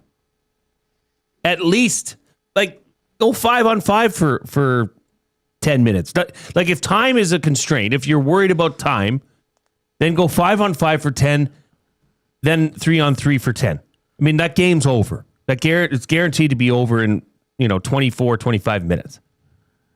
But I just, the thought of the gold medal game, okay, Sunday morning, coming down to 3-on-3 overtime. Right. Now, I understand it's the rule. It's in place. There's nothing can be done to change it.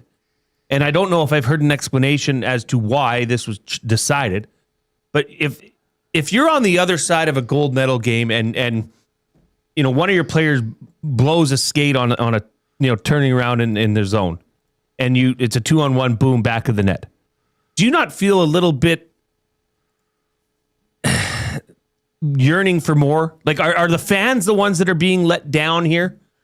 Essentially, I mean, if you're on the winning side, hey, that boom, you take that to the bank, sure. Gold medal, yay! But would it not just be best, especially for a gold medal or for both medal games, to say no? We're going to stick with a 5-on-5 overtime period. Yeah, I love 3-on-3 overtime. The golden goal by Crosby was 4-on-4. Sure. Don't forget, it wasn't 5-on-5. It was 4-on-4. I mean, clearly 3-on-3 is even more likely to produce scoring chances and, as a result, goals. Yep. And we even saw Czechia got the puck first.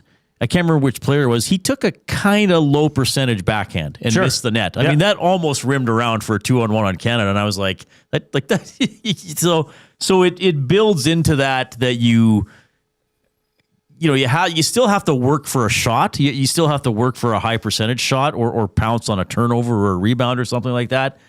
I mean, there's a little bit of a concern about a game taking a long time and messing up the schedule and that kind of thing. I get what you're saying. Like 5-on-5 is still regular hockey, so to speak. But I mean, I think sports have to adapt. I think that fans want excitement and they want a resolution to the game, and 3-on-3 is going to give you both, and it's going to showcase the best players, and it's going to come down to pure skill. Like Marner being able to make a rush like that. He probably isn't able to do that if there are more defenders on the ice. So I'm okay with it. I don't think it cheapens the result, and I'm not suggesting that that's what you're saying, but I think some people might think that. Like, I still think at the end of the day, or years later, you will remember the goal and the play. You won't say, oh yeah, that was a great overtime. But it was 3-on-3. Like, it's still exciting. It's still hockey. It is, but it does, part of me anyways would like to see this game go into double overtime. Right. Like, I'm there for that too. The thing that, is, I don't know, I'm not bitching about the 3-on-3. But it's worth talking about. It's worth talking about. But the thing I think is like with 3-on-3, that game is about to end. There's a finite time left on this game. And in most cases, I mean, when did the USA score? That had to be halfway through the frame. 3.5 minutes, yeah. Yeah, so, I mean, this game is over in 5 minutes, whether it's the team you root for or the team you're rooting against. And I don't know. That's a lot of pressure. That's a lot of tension, which sure, I'm sure the ratings would like, but the ratings probably would also like this game to go on as long as it could. And the Four Nations face-off was regular overtime. Yes. Canada. Now, either way, we remember McDavid's goal and Marner's goal quite fondly. Sure. I just think they want to get a resolution as quickly as possible. Do I think that if, the gold medal game goes to overtime and let's say Celebrini score, is that a stain? Is that but is there asterisks needed for this? No. It's still a gold medal game-winning goal. I think the thing is, you would hope that a game is decided by a player making a great play. 3-on-3 overtime increases the chances of that happening. It's probably not going to be a point shot that ticks the back of a player's skate because he's checking somebody in front of the net and goes in. And right? that's why it's more likely going to be great play, great shot, great pass, something like that. That's why you have to be so calculated about the risks versus reward in those situations. Right. Right? Like, in all honesty, Reid, that was probably not the best, Marner saw something that nobody else saw. But trying to slice through three defenders to a backhand top shot, that's a low risk, low probability of scoring a goal. Right. He did, and it was beautiful. But higher probability because it's 3-on-3. Sure. That's what I'm saying. Yeah. So give them a chance to shine. I'm changing. Everyone can change. Everyone, even if me. You can change, we all can change. We all can change. All right. We had something. We'll save the other little thing we wanted to talk about for later on. I guess we kind of did already, but we still might bring it up again. It's 4:41. We'll talk a little bit more about Paul Coffey back on the Oilers bench. Here comes the Coop.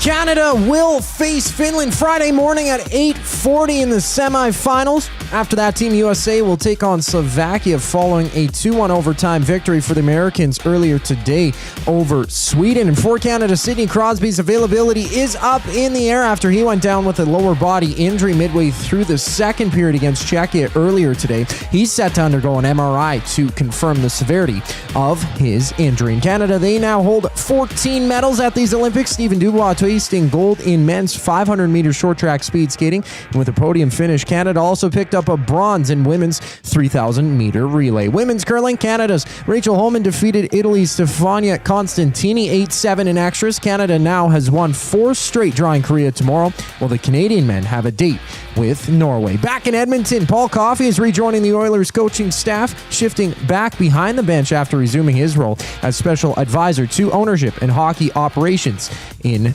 July. This sports update is brought to you by Paramount Flooring. From custom homes to small renovations, Edmonton's top builders and contractors rely on Paramount Flooring. Their in-house team handles everything from selections to completions, keeping projects on track and on time. Visit their showroom open 7 days a week or find them at ParamountFlooring.ca. The oil understood for GCL Diesel. Next up on the Reid Wilkins Show, I'm Zachary Kubish, and you're up to date. EST Hangout. Uh-oh. This is opening right up. Oh my gosh! No! And with 7:42 to go, Canada needs to get an equalizer to force overtime. You gotta be kidding me. He set that up. Crusher. Ends up being a 3-on-2 in the end? Come on, Canada! The EST Hangout, presented by Sentinel Storage. Weekday mornings 9 to 11, only on Edmonton Sports Talk. Your clear choice for Edmonton sports. Sentinel Storage presents Team Canada snowboarder Mark McMorris. Thank you for your continued support, Canada. It's an honor to represent our country. Keep cheering loud, Canada. We feel it.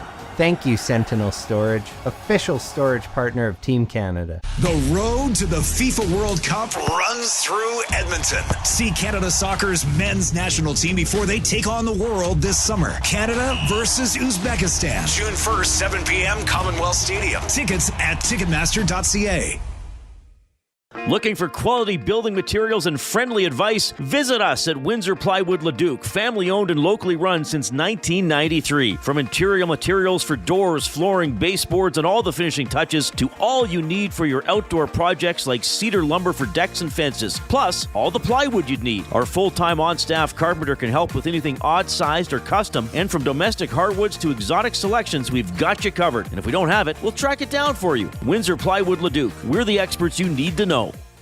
Hey Edmonton, did you know a local Play Alberta winner scored over $430,000 on Desert Fantasy? Think about the rec room you could build with that kind of cash. From major casino winners every hour to jackpots worth millions and hundreds of popular games to money that stays in the province, there has never been a better time to sign up for Play Alberta. Download the app today to get started with casino, sports, and lottery. All in one app. Must be 18 plus to play. When you gamble, use your game sense.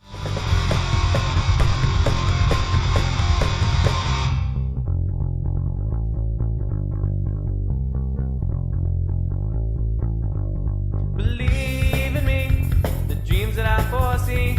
Believe in me, believe in me, believe in This should be the goal song for Team Canada.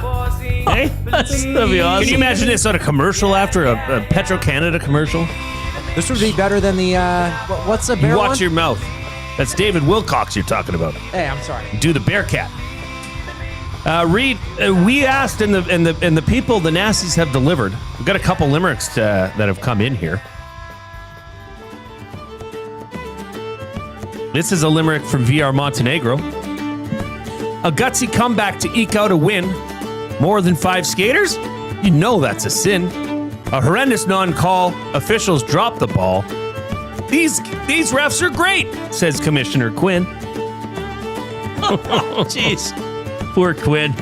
Still taking shots, eh? We should get fired up about that, by the way.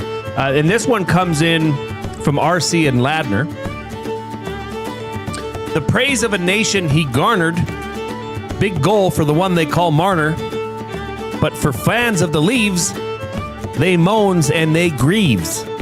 And this day was sure full of burn barners. See what he did there? Really yeah, good. he That's switched really good. that up. That's really good. That's going to go in the thing. That's pretty good. We got one more in the nasty chat, but we'll get to it in a little bit here. I see it. Okay. All right. Hope everybody's having a great day. Incredible day of hockey, some curling, speed skate. Well, I mean, whatever you were watching. But it was just, this was an amazing day. Pooped. This is a day that will be long remembered. It has seen the demise of Kenobi, and soon it shall see the fall of the rebellion. Oh, wait, that's from Star Wars. I don't even know if that's an exact quote. I might have to drive you home. You might have to. Yeah. I'm not even drunk. You're cooked. You're drunk on Canada. I'm cooked. I'm drunk on Canadian pride. We are in the Canadian Brewhouse studio. UFC 326 is live Saturday, March 7th at the Canadian Brewhouse. Catch every punch, enjoy ice-cold drinks and nonstop action. The Canadian Brewhouse, our house, is your house. All right, let's spend some time with another significant story today, and that is that Paul Coffey is returning to the Edmonton Oilers coaching staff. So he was there for about a year and, 2/3 or so, because he came in when Knobloch got hired, departed after last season, and now he is back. Here is head coach Chris Knobloch on the return of Paul Coffey. Well, I think he can offer a lot to our group, and right now I think we need a little jolt, a little something to change the direction of where our team's been going. And I've got a lot of respect for Paul. My time working with him, I didn't know him before, but obviously I liked working with him and thought between the two of us and this coaching staff that we've had in the past that we've got the most out of the guys. And with him coming back, I think it'll give us that jolt, and I think he'll add some new perspectives. And, I've been talking to Paul throughout the season, throughout the summer, and, through stretches of good and bad throughout the year, and got his perspective on how he saw our team playing and what we need to improve on. And, I just think with, like I said before, where our team is at right now, we're just kind of just okay. And we feel that we need a little something to just push us over, give us a little something. And, I think Paul will add to that. Okay. Well, a jolt. They're just okay. We've said that a lot in recent weeks. They're kind of maybe a slightly above average hockey team, and they do some good things. Hey, we finally won 3 in a row. Then you lose your next 3 in a row going into the break. You have some nice wins along the way, and then you lose to Calgary or you lose badly to Minnesota, some of the good teams in the league. So I get it. Sometimes you need a change. I mean, that's part of the thing Bowman said with the Jari for Skinner trade. Maybe both guys needed a change. Let's see how it goes. Coffey's been there as a player. He was with the team the last couple of years. This is not an unfamiliar voice who is coming in. Okay, we'll see. I'm gonna say something else here, everybody. Okay, and a lot of people won't like this, and this is not intended to be a shot at Paul Coffey or at Chris Knobloch necessarily. But this to me, this is going to sound really bad, Jay. Uh-oh. Maybe I won't say it. No, you have to now. Unless it's how bad is it? This strikes me. This reminds me of a move that would have been made during the Decade of Darkness. Uh-oh. Well, we don't have a very good team. I don't know. Bring in this guy. He was here before. He won cups. The owner loves him. Let's bring him in. Does Knobloch want him there? I don't know if Knobloch wants him there. Well, that's one of my questions. Is this a coaching addition or a management addition? Like, is this something Coach Knobloch went out and said, hey, I think we need help in this certain area. Do you think Koff's still available? Or do you get the sense that this was, hey, Coach Knobloch, we're bringing Coffey back to the bench? Because Reid, this is a very touchy subject. Some people love it. Some people hate it. I'm indifferent because it's a coach. The coach does not go out and play on the ice. Now, is Coffey the magic man that can make Evan Bouchard defend better? I highly doubt it. Well, maybe he is, though. Where was he last year? Well, I mean, this is the same group. Last year with Coffey, this year without Coffey, Bouchard wasn't very good for about 20 games and then sort of becomes himself, where there are fewer mistakes and more good plays. But this team, over the last 2 seasons, has turned it on late in the season and entering into the playoffs. Right. And they've gone on 2 memorable runs to the Stanley Cup final. Sure. I just don't like. I still the thought of a player in the National Hockey League we just need something. We need that, kick in the pants, that motivation. I find that crazy, to be quite honest. If that you need as a professional athlete, the guidance or the kick in the rear from a coach, I don't understand that.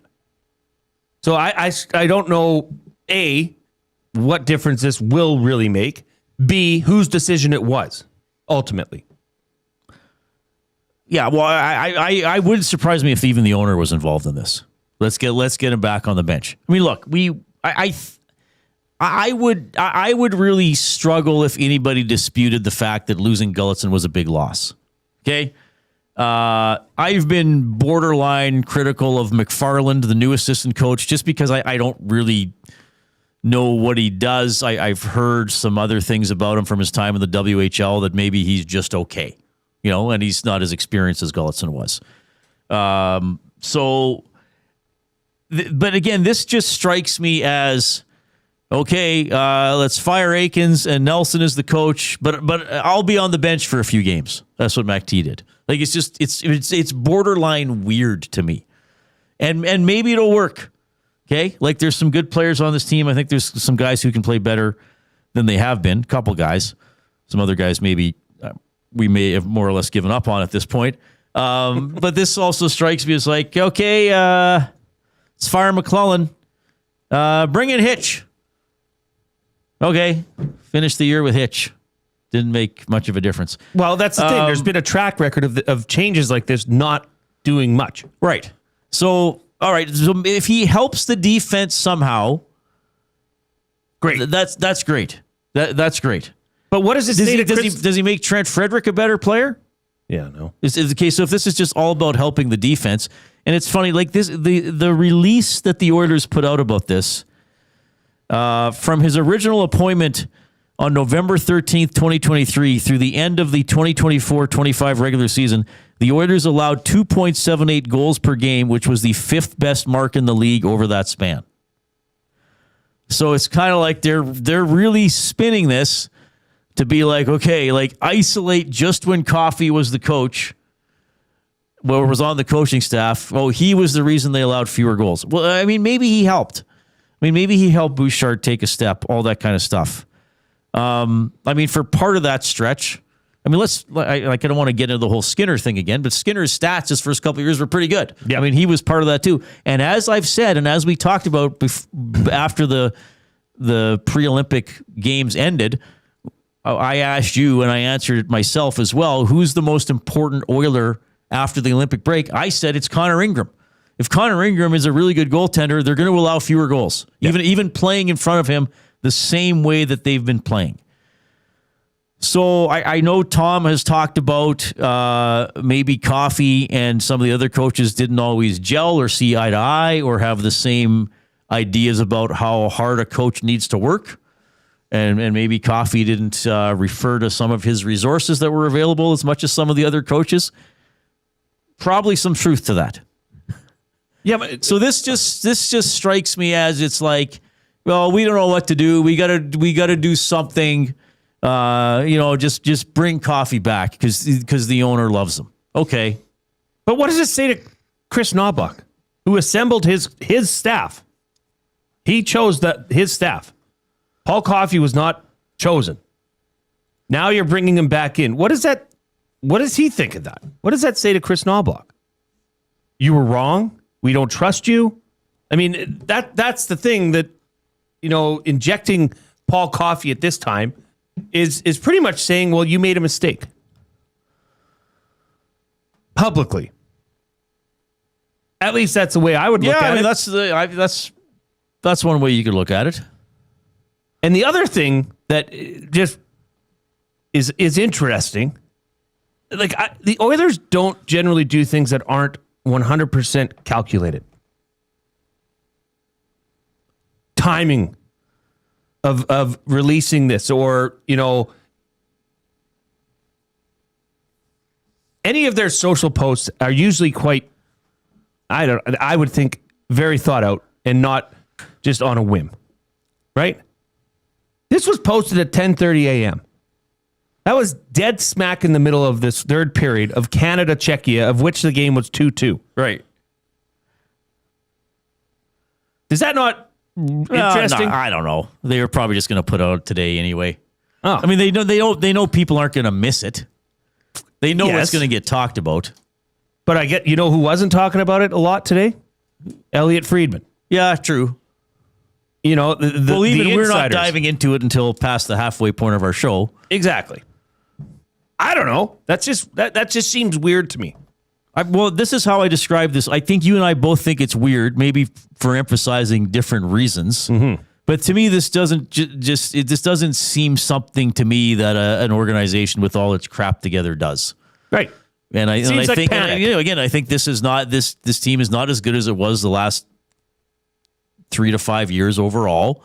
So it's and again, just Coffey's position. It's like, well, you're like a special advisor to the owner and you're an assistant coach, and then you go back to being a special advisor to the owner, and now you're an assistant coach again. It's just weird.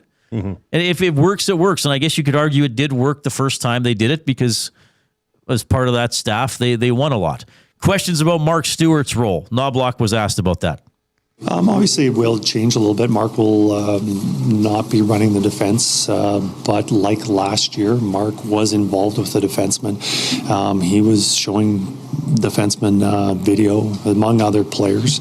So him and Paul communicating quite regularly about what they see with the defense and how they can be better with deep pairs, allotment, stuff like that. And obviously, Mark will still stay with the penalty kill. But just, I guess, what will change the most on Mark's role is just not running the bench. He'll be in the press box then, and Coffey's on the bench? No, it'll be same as last year. He was on the bench last year with us, and he'll stay on the bench. Just adding another guy behind the bench. We're adding another guy to the bench. All right. So, like, if Coffey's the magic touch for the defense, if he makes everybody a little bit better, I guess great. We'll see. This is not the same team as the last couple of years. I don't think, in my mind, I don't think a missing Paul Coffey is the biggest deficiency on this team. Correct. Okay? That's my opinion. Now, I'm not saying he can't help. Well, I'll put it this way. Is this putting a Band-Aid on the most serious injury? I don't know if it is. TBD, bro. It is TBD. It strikes me as a little bit odd. Maybe that's just me. Maybe I'm overanalyzing it. Maybe I've been covering the team too long. I don't know. Maybe I'm jaded. I don't know. I don't think so, Reid. I think you're kind of paraphrasing what most Oilers fans are thinking as well. I don't know about that. I think a lot of Oilers fans are thrilled. Let's face it, the fans have turned on Knobloch almost unanimously. Okay, but here's the deal. Like, Knobloch is now... Teams that are functioning the way they're supposed to be or want to be don't make a change to the coaching staff 3/4 of the way through the season. They don't. Right. They just simply don't. So is this a panic move? Is this a, oh my God, the sky is falling move? I think this is I don't think it's a panic move. I think it's like, okay, we were a stronger team last year. Maybe Coffey was part of those strengths, so let's try it again. Sure. And I'm not saying that he wasn't, but I'm also not saying I don't know if this fixes their strengths because of the areas of the lineup that are deficient or question mark. But from an organizational standpoint, does this not give Oilers fans more of a reason to point the finger at Chris Knobloch as the scapegoat? To say he's the reason? They brought back Coffey, and now they go on this run towards the playoffs. If they do. You know, does this not fuel the fire of Chris Knobloch being the problem? And the only problem. Forget roster construction.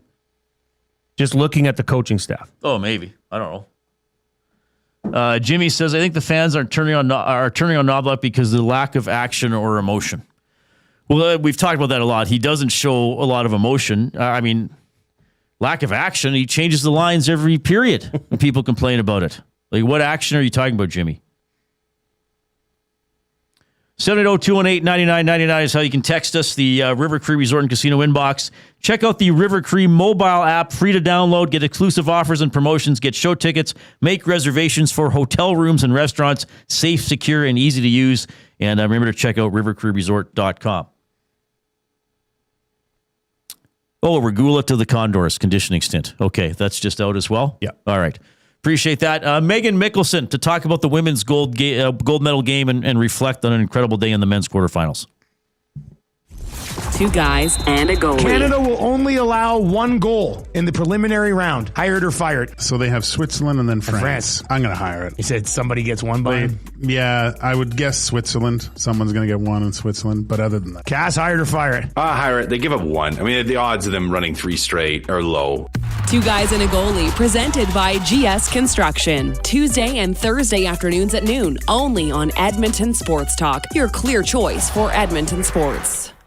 Hey Edmonton, did you know a local Play Alberta winner scored over $430,000 on Desert Fantasy? Think about the rec room you could build with that kind of cash. From major casino winners every hour to jackpots worth millions and hundreds of popular games to money that stays in the province, there has never been a better time to sign up for Play Alberta. Download the app today to get started with casino, sports, and lottery. All in one app. Must be 18 plus to play. When you gamble, use your game sense. Real fans don't stroll in at puck drop. They claim territory. They study the screens. They get into their spot, which is why this matters. The Canadian Brewhouse now has happy hour. Brand new. Tons of options. And the good stuff, like our espresso martinis and our cracked... Sentinel Storage presents Team Canada snowboarder Mark McMorris. Thank you for your continued support, Canada. It's an honor to represent our country. Keep cheering loud, Canada. We feel it.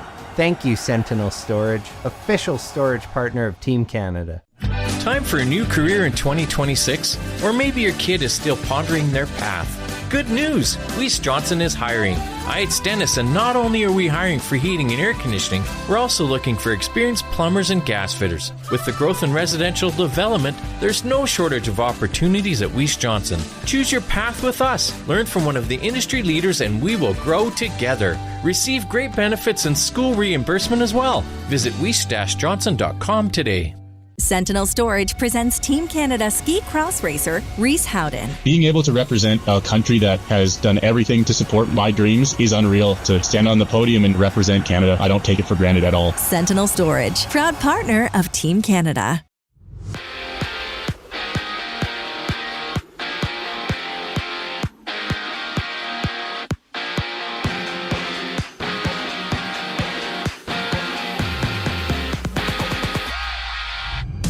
The Oilers have loaned Alec Regula to the AHL Condors on a conditioning stint with Bakersfield playing Calgary Friday night and earlier. The Oilers announced that Paul Coffey is rejoining their coaching staff. He's shifting back behind the bench after resuming his role as a special advisor to ownership and hockey operations in July. And there's 4 countries left in the Olympics. Men's hockey tournament. Canada faces Finland Friday morning at 8:40. For Canada, Sidney Crosby's availability is up in the air.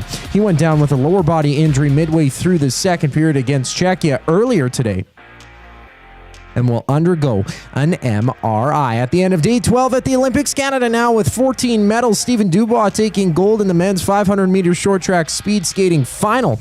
Canada also picking up a bronze in women's 3,000-meter relay. Women's curling, Canada's Rachel Homan defeated Italy's Stefania Constantini 8-7 in extras. Canada now has 4 straight wins, drawing Korea tomorrow, while the Canadian men have a date with Norway. I'm Zachary Kubish. That was your sports update. The third and final hour of the Reid Wilkins Show starts right now.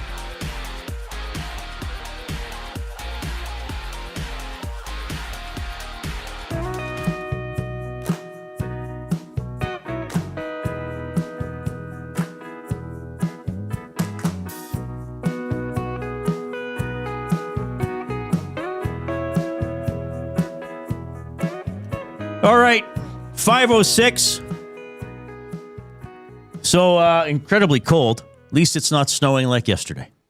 Ooh, man, that was my phone says it's minus 24, but it's like actually sunny. See, that dulls the cold. Right. When you have the clear blue sky and the sun is shining, that makes it feel a little bit warmer. And let's face it, we're tough in this part of the world. Oh, yeah. But as we were talking earlier, if it's cold for like 2 weeks in a row, I get frustrated. And sometimes a day like yesterday, when you have cold, snow, and wind, all three together, those are the tough days. Edmonton Sports Talk presented by Play Alberta. Why limit your choices when you can have it all? Play Alberta, your go-to app for casino games, sports betting, and lottery, all in one place. With easy access to real money games, you can enjoy everything Alberta has to offer right at your fingertips. Download Play Alberta now and start playing today. It is an absolute honor to catch up with Megan Mickelson, 2-time gold medalist, women's hockey at the Olympics, has a silver as well. You see her on Sportsnet. I've had the pleasure of interviewing you, Megan, at several times over the course of your playing and broadcasting career. Thanks for making time for the show. How are you doing? Yeah, thanks for having me. I'm doing good. I'm up in Fort McMurray, so I bet you it's colder here than it is there. It is freezing. Yeah, it's hit the province, that's for sure. Well, thanks for doing this. Yeah. I didn't realize you were on the road. It's awesome to have you on.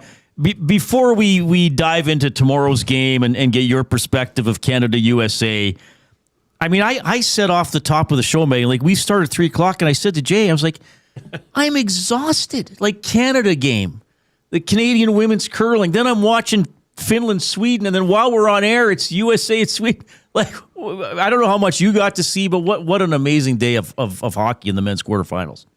Yeah, so I was traveling today to get up here. I'm doing an event, and it is in partnership with CBC, and it's for the women's gold medal game. So I was on a flight this morning. I watched the first 2 periods of the men's game while I was like walking through the airport and waiting to board. And then it was hilarious and so Canadian. Like I'm waiting to get on the airplane, get on the plane and board.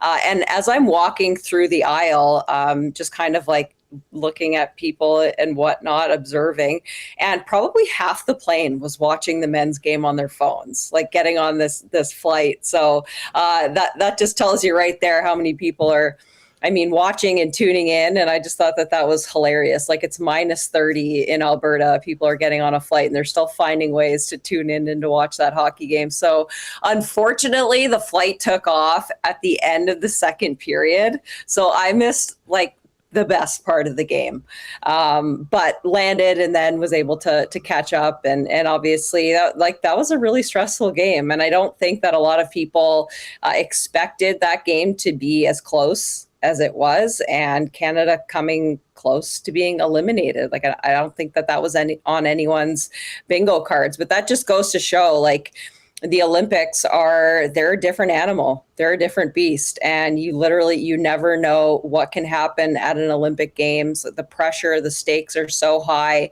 It's on another level. So it was an amazing day of sports and of hockey in particular. Like, I don't know that I've ever seen 4 men's quarterfinal games and 3 of them, just be that exciting and have that much going on. So it's been a fun day for sure. Gotta love the Olympics. I want to get your perspective. Now in your role broadcasting, and certainly from your playing career. Canada was supposed to win today. They beat them 5-0 last week. USA was supposed to beat Sweden. Your Canadian teams were outstanding, but even the Canada-Switzerland game a couple of days ago, right? Like the shot clock's one thing, but it's 2-1. Anything can happen. When you're a favorite and you're being pushed and you're not as comfortable as you like to be, what's it like on the bench or on the ice? Like, do you have to learn how to manage those situations where it's like, hey, we're still fine. We don't have to be up 4-0 all the time. You know what I mean? Yeah, and you do. It is different, and it's very mental. And you talk about the Olympics being a different animal.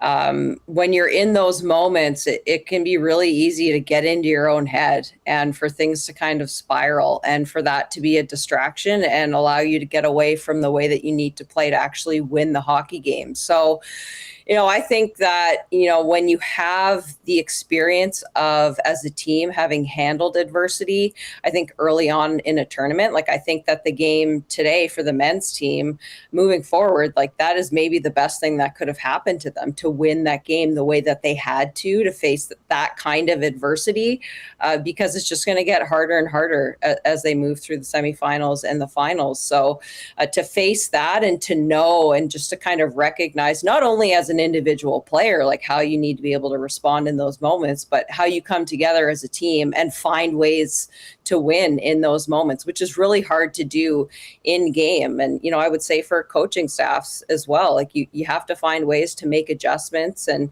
to really have a game plan and to come up with one really quickly in those moments. Megan Mickelson joining us on the Oil Country Towing video hotline. All right, so tomorrow, a huge game, gold medal for the women. And Jay and I were talking about this earlier, and it's certainly a storyline. I look back at the Rivalry series scores in November and December, States winning all 4, 4-1, 6-1, 10-4, and 4-1. Last 2 games were in Edmonton. The round-robin game, the U.S. controlled. There's the perception that this is the widest gap that I can remember anyway, and especially in the USA advantage. From your perspective, is it accurate to say, yeah, they're really a lot better right now? And if so, what's happened to create this? It is the widest gap. I will say that. And from what I've seen anyways, like, I think back to the 2002 Olympics as well. And I know that the Canadians had lost like 8 straight to the Americans heading into the gold medal game. And they still found a way to win that one. I think back to the 2012 World Championships, and we got absolutely waxed by the Americans 9-2 in the round robin. Like, it was bad. And, the round robin game at the Olympics, it kind of reminded me of that game. Like, we looked like we had no business playing with the Americans, and then we ended up winning in the gold medal game. So, I think that, it's scary to think of the way that the Americans played, the speed, the way that they dominated. Are they younger? Yes. There's been a lot of talk and the narrative around that. And the Canadian team is older. And should there have been more turnover and all of that?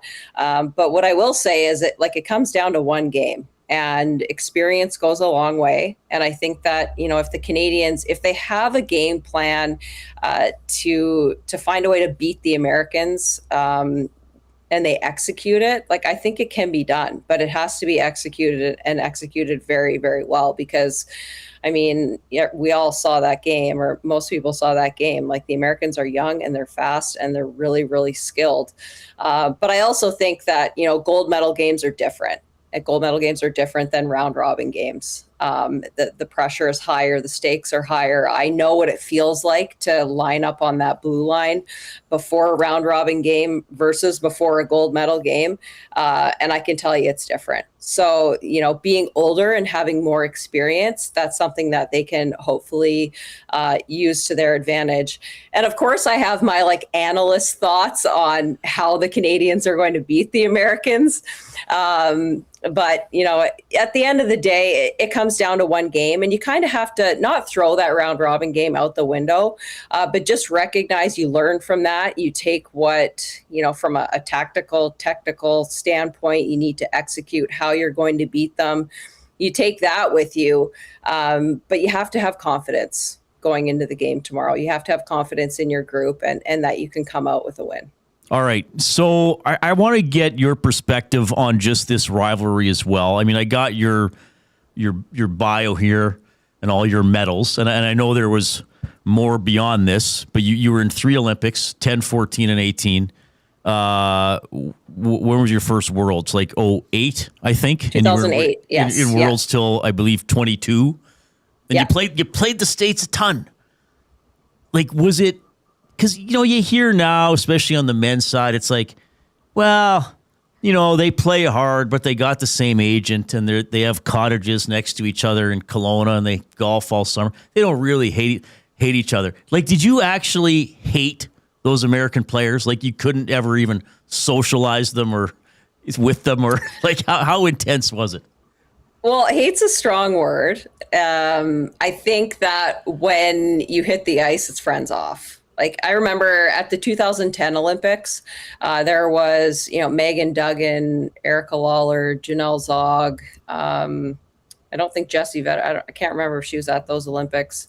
I played with them at the University of Wisconsin, so I was very, very close with them. Mark Johnson was the head coach of the U.S. team. He was my coach at the University of Wisconsin, and I'm walking around the village, the Olympic Village, and bumping into them. And I was able to separate, if I ran into people. I think it's up to the individual as well.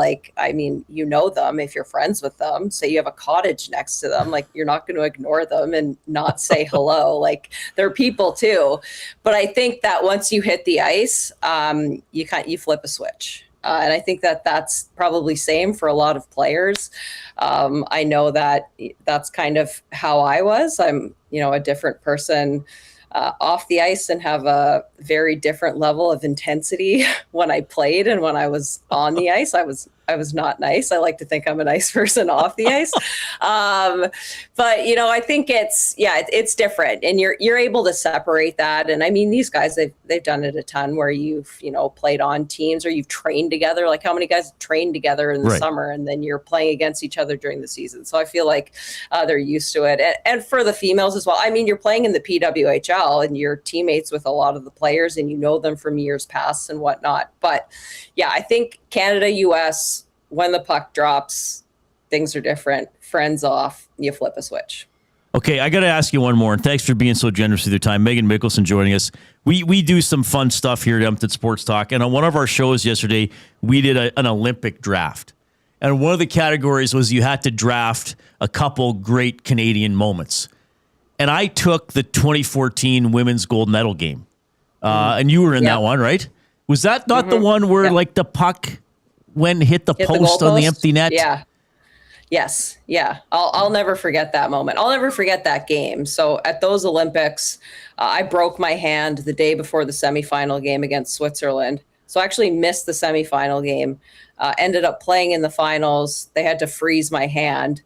So I played with a broken hand. So one reason to never forget that was it just a really crazy personal experience and a lot of adversity for me.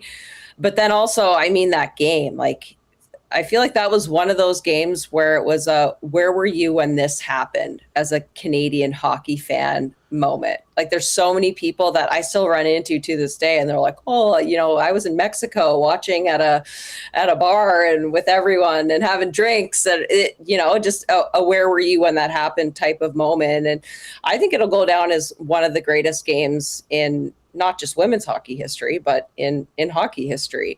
Just the way that we won the game. Yeah, the goalpost. I remember, I'll never forget standing on the bench in that moment. And it was Rebecca Johnson went to make a pass up to Catherine Ward at the point, and the ref bumped into Catherine Ward, so she couldn't get to the puck. And the puck rolled down the ice, and it was just hobbling, and at the last second just sort of flipped over on its side. It was going in. And then flips on its side, ends up hitting the goalpost. And I turned to my teammate, Lauriane Rougeau, on the bench, and I said, that's a sign we're going to win this hockey game. And lo and behold, you know, we end up winning. So just, yeah, that was an incredible game.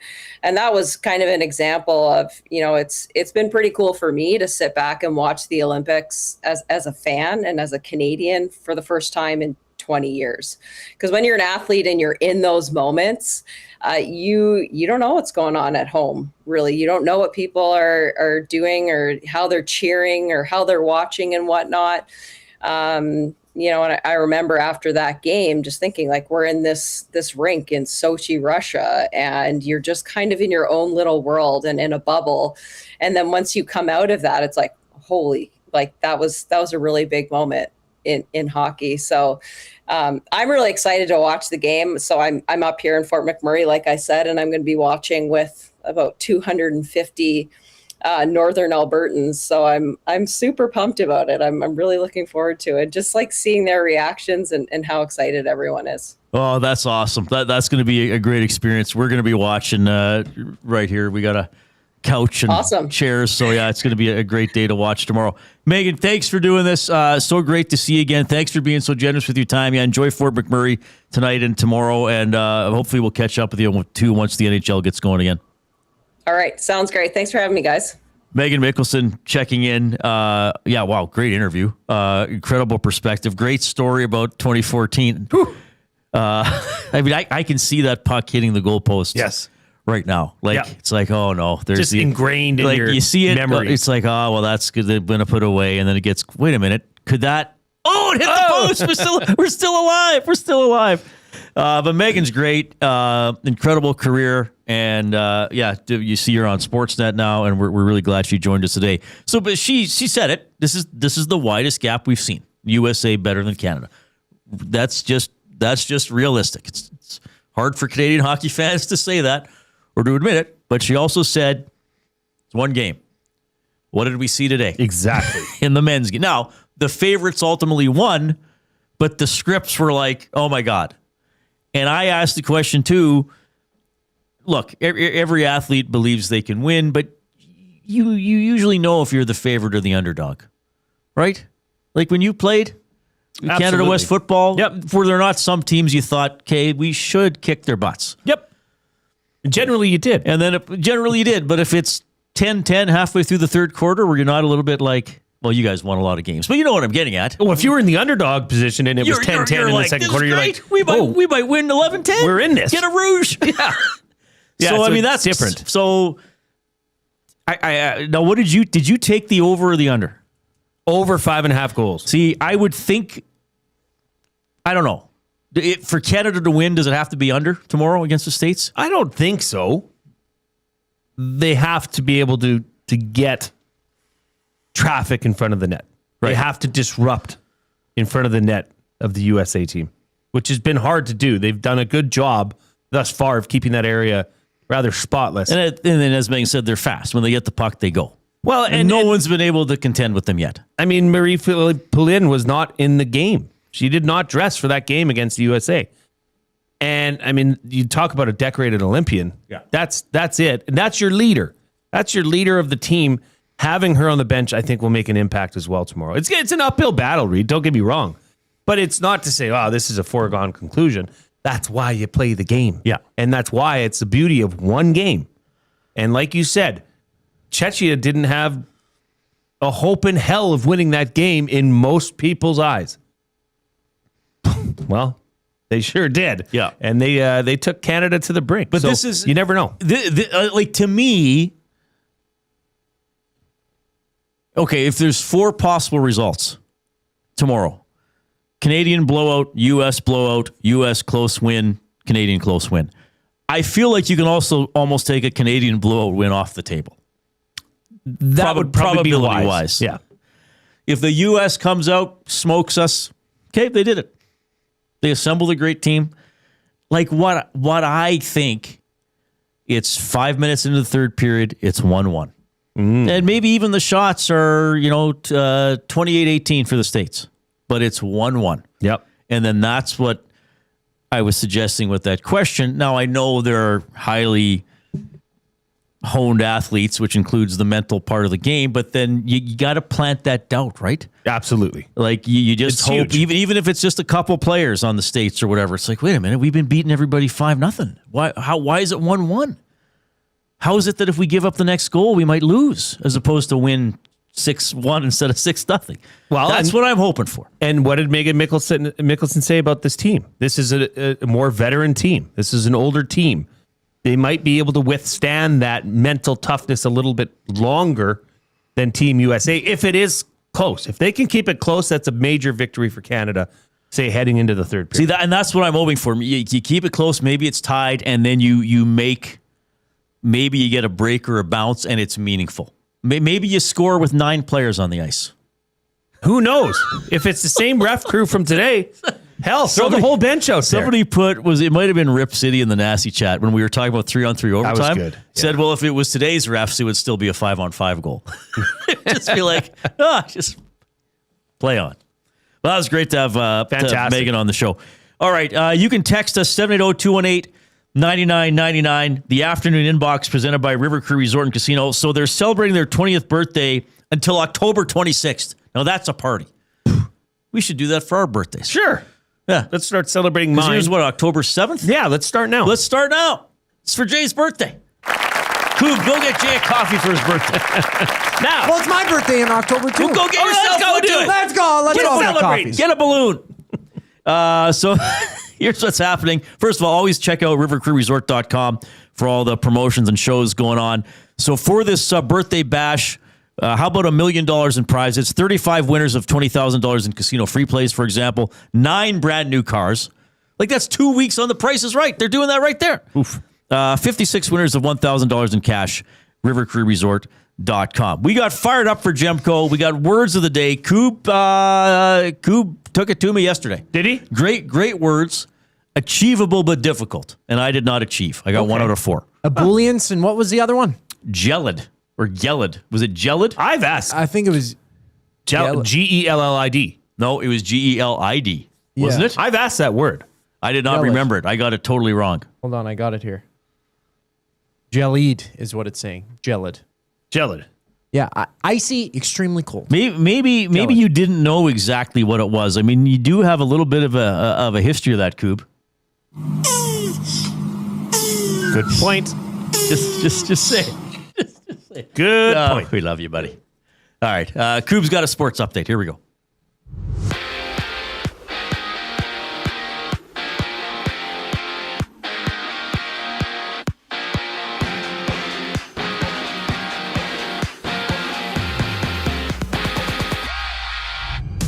Just 4 countries left in the Olympic men's hockey tournament. Canada faces Finland Friday morning at 8:40. Sidney Crosby's status is unknown for that one after he suffered a lower body injury against Czechia earlier today. And the Canadian women go for gold tomorrow at 9:10 a.m. when they challenge the United States. Overall, Canada now holds 14 medals at these games. Stephen Dubois taking gold in men's 500 meters short track speed skating. Canada also picking up a bronze in women's 3,000 meter relay. Over to curling. Curling Canada's Rachel Homan draws Korea tomorrow after picking up their 4th straight win today in a victory over Italy. As for the Canadian men, they have a date with Norway early tomorrow morning. Meanwhile, the Oilers, they've loaned Alec Regula to the AHL Condors on a conditioning stint. Bakersfield in action tomorrow against Calgary. And earlier, the team also announced that Paul Coffey is rejoining their coaching staff. He'll shift back behind the bench after resuming his role as a special advisor, to ownership and hockey operations back in July. The Reid Wilkins Show rolls on following the break. I'm Zachary Kubish, keeping you up to date. The oil stream. For Knobloch, he was with them last year, and then he's gone, and now you're going to Knobloch saying, hey, man, we're going to put Coff back on the bench because we don't believe in you. And honestly, you can paint this picture however you want. This is an ultimate vote of lack of confidence in Chris Knobloch. I mean, it just is. You didn't think he was on a hot seat before? The Oil Stream, presented by Boston Pizza. Monday, Wednesday, and Friday afternoons at noon. Only on Edmonton Sports Talk. Your clear choice for Edmonton sports. Edmonton. Be part of history. Support Canada Soccer's men's national team as they battle Uzbekistan in the final send-off series ahead of the FIFA World Cup. Monday, June 1st at 7 p.m. at Commonwealth Stadium. Tickets on sale now at Ticketmaster.ca. Your home for live music and great performances is the River Cree Resort and Casino. Looking by Texas, ain't nobody feeling no pain. Hear the story of Waylon Jennings through story, song, and multimedia performance March 1st at the River Cree Resort and Casino. The only way they know how. Tickets at rivercreeresort.com. River Cree Resort and Casino. Excitement, bet on it. Hey Edmonton, did you know a local Play Alberta winner scored over $430,000 on Desert Fantasy? Think about the rec room you could build with that kind of cash. From major casino winners every hour to jackpots worth millions and hundreds of popular games to money that stays in the province, there has never been a better time to sign up for Play Alberta. Download the app today to get started with casino, sports, and lottery, all in one app. Must be 18 plus to play. When you gamble, use your game sense. Real fans don't stroll in at puck drop. They claim territory. They study the screens. They get into their spot, which is why this matters. The Canadian Brewhouse now has happy hour. Brand new. Tons of options. And the good stuff, like our 8-inch 2-topping RCM pizza and our signature Caesar. Monday to Saturday, 2 till 6 p.m. starting at $3.99. That's more than enough reason to come early. New happy hour at the Canadian Brewhouse. If you're serious about game day, we'll see you for happy hour. Looking for quality building materials and friendly advice? Visit us at Windsor Plywood Leduc, family owned and locally run since 1993. From interior materials for doors, flooring, baseboards, and all the finishing touches to all you need for your outdoor projects like cedar lumber for decks and fences, plus all the plywood you'd need. Our full-time on-staff carpenter can help with anything odd-sized or custom, and from domestic hardwoods to exotic selections, we've got you covered. And if we don't have it, we'll track it down for you. Windsor Plywood Leduc. We're the experts you need to know.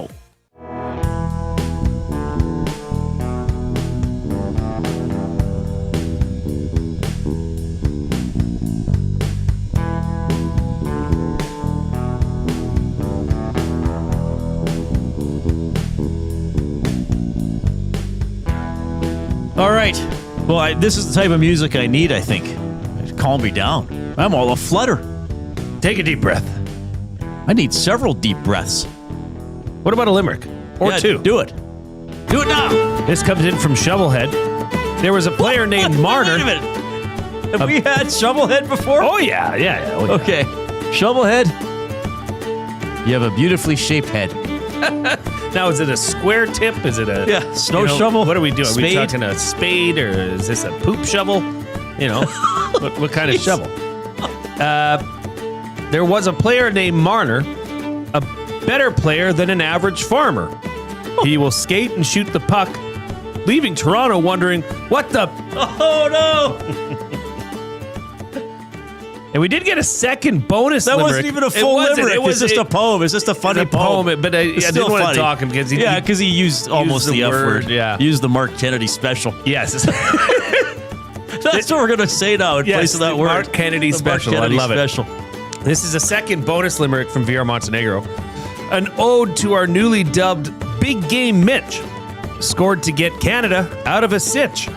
he didn't want to stay in Toronto. A little Schadenfreude whilst Leaf fans bitch. Oh, there we go. That's very good. To put that in the folder. That's got to go in the thing. Put that in the folder. Yeah. We need 10 thumbs, by the way, on our YouTube stream to get us to 100. So if you have not given the show a thumbs up, please do so. And if you have given the show a thumbs up, then hit the... Do you believe in life after love? button and send the show link off to somebody else via email or text and say, hey, check these guys out. Check out Edmonton Sports Talk. They're having a good time. They're talking the big stories of the day. They're having great guests on the show. And we're trying to inform you and make you smile. That's the combination we really want. Well, I know we got to get to Fired Up, but we have a couple comments here from fans that might be for Oilers fans. Yeah, I'll give the Fired Up read right now, because is this Knobloch reaction? Sure, Coffee reaction? Yes, it is. Fired Up for Gemco Fireplaces, proudly serving Edmonton and area for 45 years, the authorized dealer for Napoleon Nire places. This is... I'm gonna have to nap. I'm gonna have to go to bed at 7 and get up at 7. I need 12 hours of mandatory nap. Even if it's not sleeping, I need to rest. Just I need to kick your feet up. I need to clear my head of hockey drama. Yeah, why don't you watch some... Gotta go home and read some Moon Knight comics. Star Wars. Yeah, watch some Star Wars. Do it. All right, but I'll just start this over for Gemco, because they're going to be like, we're not paying for that one. Gemco Fireplace is proudly serving Edmonton and area for 45 years, the authorized dealer for Napoleon Fireplaces. Whether it's gas or wood burning, look no further than Canadian-made Napoleon Fireplaces. All the Napoleon products you need available at Gemco, 9281 50th Street. All right, this comes in from Steb. Maybe this is more of a situation where the new coaches on the staff need some mentorship, and he is being brought in as a dual purpose. First, to help with some areas of need, but also to mentor the new coaches. That's a very measured and thoughtful reaction to this move. Thank you for that. Very good. Oh, and it's pronounced Schadenfreude. Schadenfreude. Schadenfreude, isn't it? Schadenfreude. What did you say? Schadenfreude. Oh, Schaden, yeah. Schadenfreude. That's taking joy in somebody else's misery. Library Pat also says, Reid, it's not all of the fans who blame Chris Knobloch. When Dusty asked people to rank blame, management came out as the number one problem. Roster construction, a bigger issue than coaching. Players also ranked higher, I believe. That's not what my polls show. No, I'm just being difficult. Didn't... No, fair comment. I thought Chet Palmer referenced polls earlier, but it was just asking if I had an extra end in my pocket. Not an extra poll. Not an extra poll. They're skiing on right now. This comes in from Stupider Trent. Well, like these guys with these handles, that's so funny. I don't know if Stupider Trent has ever written into this show before. I think he was just usually on the post-game show. I think he's been a little shy to speak to Reid and Jay. Well, Stupider Trent, thank you. We appreciate you listening. We want to hear from as many people as possible. Yeah. Especially with fun handles to say. Where's Stupider Phil and Stupider James? Although there's a guy, who was it? There's somebody who goes Stupid Peter, and now there's Stupider Trent. Stupider Trent. Yeah. Reid, the Oilers have to try something. Knob and his chosen staff have been managing the bench poorly, and the numbers show it on what is supposed to be a cup contending team. Knob should be running 3 solid lines with this lineup and giving some of the young guys an actual look for more than a shift on one of those lines versus some of the free agent pylon signings of the summer. All right, but here's first, that's a good point. But I guess the thing I would say to that is, Stupider Trent, it's just fun saying that. It's fun. You can actually just call somebody that, because he's like, that's how I want to be known. Listen here, Stupider Trent. So I got to tell you something here. You got the guy coming in. The one guy says he's stupid, and then the other guy says he's stupider. Who are you people? So anyway, because he said something that the lineup should have 3 solid lines, yet he says there's free agent pylons. Yes. But the free agent pylons were supposed to be on the top 3 lines. So that's where this comes in, where... That's not Knobloch's problem for the free agent sign. No, then this is what I've said. And again, when I say this, I've criticized Knobloch with some things as well. But there are a couple problems that aren't his. Trent Frederick being incompetent is not Knobloch's fault. So okay, you can't put him out there very much. Now, yes, sure, could have some of the other guys played more. You can talk about how he used or didn't use Howard. You can talk about how he used or didn't use Hudson. I get some of that, but I think there's still some searching to be done for good line combinations because some of the players aren't good enough to form consistently good line combinations. Like, he's given players chances. You know, Podkolzin's on the second line. Captain was a waiver pickup. He's now on the second line. So I do think he's given players chances if they have consistently seized it. Now, I get it. Why do you go to McDavid and Draisaitl together so often, so quickly? Yes, I get that. One of the little details from before the break, why do you bench Mangiapane when he's having a good game, when he turns it over in the offensive zone and then isn't really even responsible for the mistakes at the other end? I get that kind of stuff, but I don't this is just me. And I realize a lot of people, including Stupid or Trent, will disagree with me. That's fine.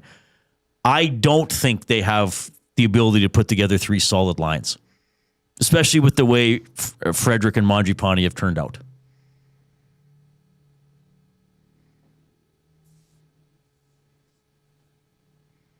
Yeah, I think they could, but they'd have to commit to sitting Mangiapane and sitting Frederic, which they're simply not going to do. Well, they've been sitting Mangiapane. I know, but more often than not lately. $6 million of cap sitting in the press box. That's just something organizations don't do. Well, you'd prefer not to have to do it. Well, you would. But that's, I think, where the questions arise. Is this a non-block problem, or is this an organizational right roster construction problem? But this is the interesting part of the debate, right? I mean, he's been given the groceries. It's his job to make a meal that's digestible, right? And there's varying degrees of blame, and the one texter referenced, Dusty doing the poll and all that kind of stuff. And yeah, I get it. Like, I shouldn't say every fan now hates Knobloch, but I feel like he's under more heat from the fans than he was even a year ago. But I mean, they didn't replace Corey Perry with a better player. They didn't even replace Warren Fogle with a better player over the last couple of years. I know some of these players were going to be traded because of expiring contracts and stuff, but you don't have a player who did what Cody Ceci did, who was often criticized, but now without him, it's like, oh yeah, Cody Ceci was just kind of good, right? So I just think that, yes, we can talk about how Knobloch is using the players, but is there an obvious solution that he's not going to? Well, because I think there are some players who aren't that good as their job, as good as their job at their job than previous guys. Well, and another point here is that's not what Coffey was brought in to do anyways. That's a totally separate part of his coaching, his mentorship. Is certainly not dealing with the forward group on a consistent basis, right? I mean, he's being brought in to coach and help on the defensive side, and I get forwards have some part of that as well. But the roster construction of the forward group, I don't know, has as much to do with a Knobloch problem and then having to bring in Paul Coffey. Well, and if Paul Coffey's running the defense, then I read the press release, how the Oilers are selling this. He's going to fix the goals against. I believe Connor Ingram might fix the goals against. I'm serious. I know you are. People might think I'm nuts, but I'm like, is he actually going to be good? He's been pretty good. I will say this. I think it's an interesting debate about line combinations, Draisaitl. And Jay, whenever we talk about this, there's always somebody who slips into the text line or the chat. I don't know if we see it today, but there are people. I think they're a small minority, but there are always people who be like, no, actually play Leon and Connor together the whole time. Just try to overwhelm the other team with one line and hang on for the rest of the game. That's a sentiment out there as well. Like, believe it or not, we do hear from people who say McDavid and Draisaitl don't play together enough. So like that's the spectrum of the comments we get. I think it's an interesting debate about player usage, ice time, going with the hot hand, building confidence. I think Knobloch, I think it's important for a coach to build confidence. I think he talks about it too much, quite frankly. And I might be the only one who says that. Maybe. The one thing I would really push back on is that I don't really give a crap about his emotion in interviews. I really don't. And quite frankly, as a broadcaster and as somebody who has to play those clips for the audience and then talk about them, I'd sooner he behaves how he does than comes out and hotheads it and just yells all the time. Sure. Personally. So I'm actually not concerned about that. You know, like, I don't think that's... But, I mean, people used to say that about Tippett. Oh, he's monotone. He's not interested in the game. Well, yes, he's interested in the game. They have a persona they put on for the public. They do, and that's clearly one that Coach Knobloch prefers to use in front of the public and in front of the media, because we've heard the other side of that. We've heard firsthand how intense he can be inside the locker room with his players. So, ultimately, we don't know the extent of just how excited Chris Knobloch can get from time to time. Yeah. So, but yeah, I mean, in terms of the Coffey move, we'll see. It's an odd one to me, as I sort of summarized earlier. We'll see where it goes. Edmonton Sports Talk presented by Play Alberta. It's time to turn up the fun with the all-new Play Alberta app, your digital destination for casino, live dealers, lottery, instants, and, of course, sports betting. Jay's Play of the Day is up. It's for the women's gold medal game. Tomorrow morning, it starts at 11:10. Here comes the Coop.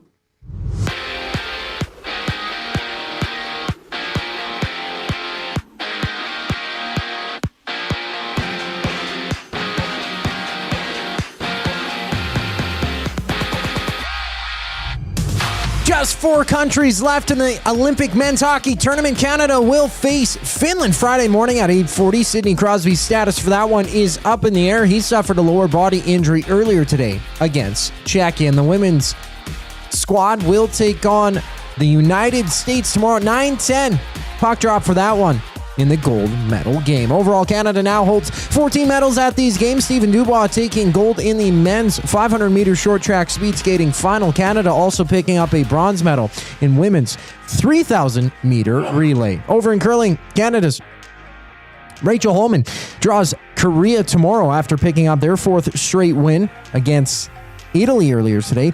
As for the Canadian men, they have a date with Norway. Meanwhile, the Oilers, they've loaned Alec Regula to the AHL Condors on a conditioning stint. Bakersfield in action Friday night, against Calgary. And earlier, the team also announced that Paul Coffey is rejoining their coaching staff, shifting back behind the bench after resuming his role as a special advisor to ownership and hockey operations back in July. The final segment of the Reid Wilkins Show brings us back following the break. I'm Zachary Kubish, keeping you up to date. EST Afternoons. Mick Kern from Sirius XM NHL. Paul Coffey will return behind the bench. What do you make of bringing Paul Coffey back? I like it. What I find interesting is who made this decision, because if they wanted to move on and they kind of circle back around, what does that tell you? I think it's the proper move, and they're addressing some shortcomings. If he has that ability, then why would you not do that? EST Afternoons, weekday afternoons 1 to 3, only on Edmonton Sports Talk, your clear choice for Edmonton sports. At Firehouse Subs, our subs are freshly toasted, stacked high, and crafted to satisfy. Each sub is piled high with premium meats, melty cheese, and toasted to perfection. Firehouse Subs brings bold flavor to every bite, all served on a freshly toasted roll. But we're not just feeding Edmonton, we're fueling it. Dig into the brisket hat trick, piled with slow-smoked brisket and melty cheese. Or go to the Firehouse Subs fan favorite, the Hook and Ladder. Made to order with smoked turkey, honey ham, and Monterey Jack cheese on a perfectly toasted roll. With 15 Firehouse Sub locations across Edmonton and the greater area, it's easy to grab a hot and hearty sub close to home. Firehouse Subs.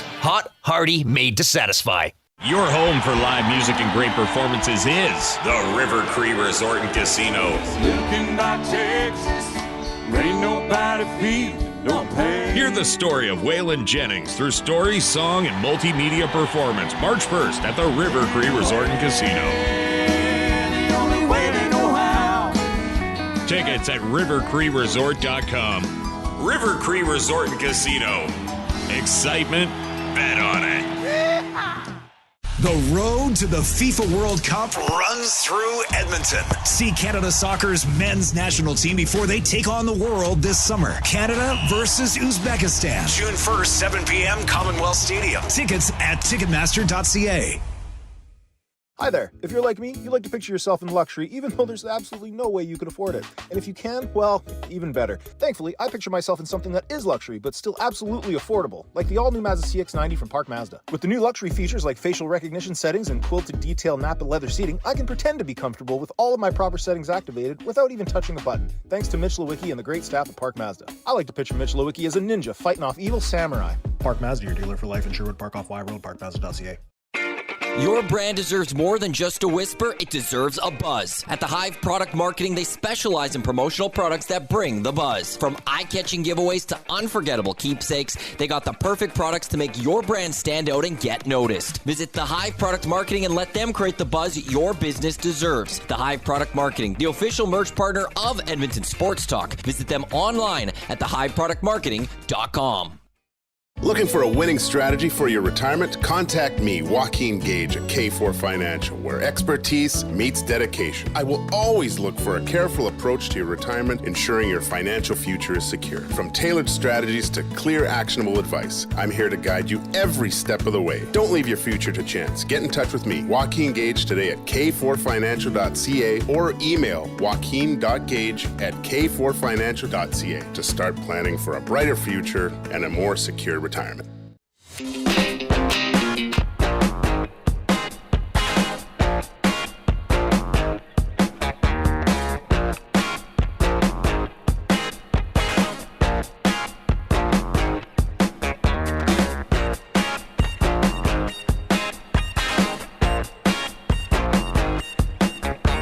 We are in the Canadian Brewhouse studio.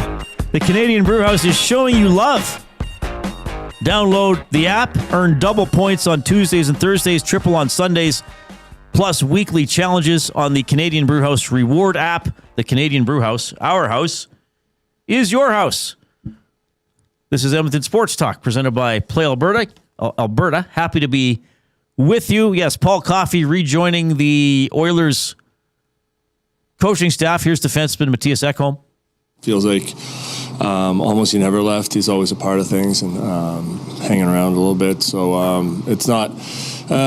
It's obviously an injection of energy, and he's a very good communicator. And obviously his resume speaks for itself. So we're excited to have him back.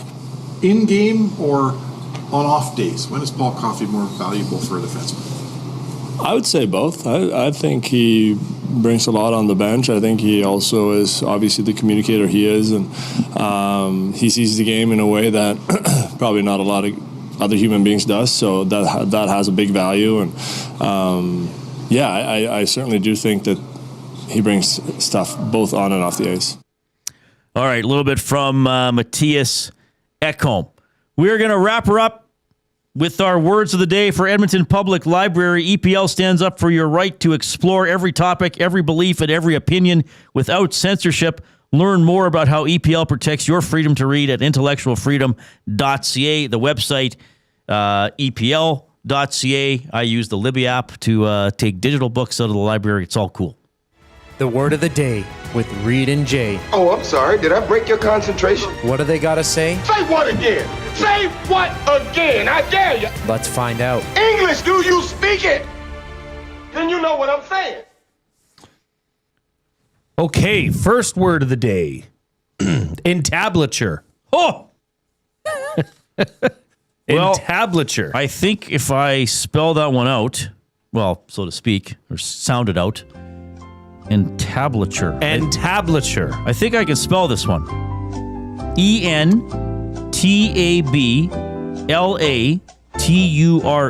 Entablature. I got it. All right. It's one of those ones, it sounds like a long word, but when you actually break it down, that's not that tough to spell. Now, entablature. So tabla is in there. That could have to do with writing or recording. I will have to say this is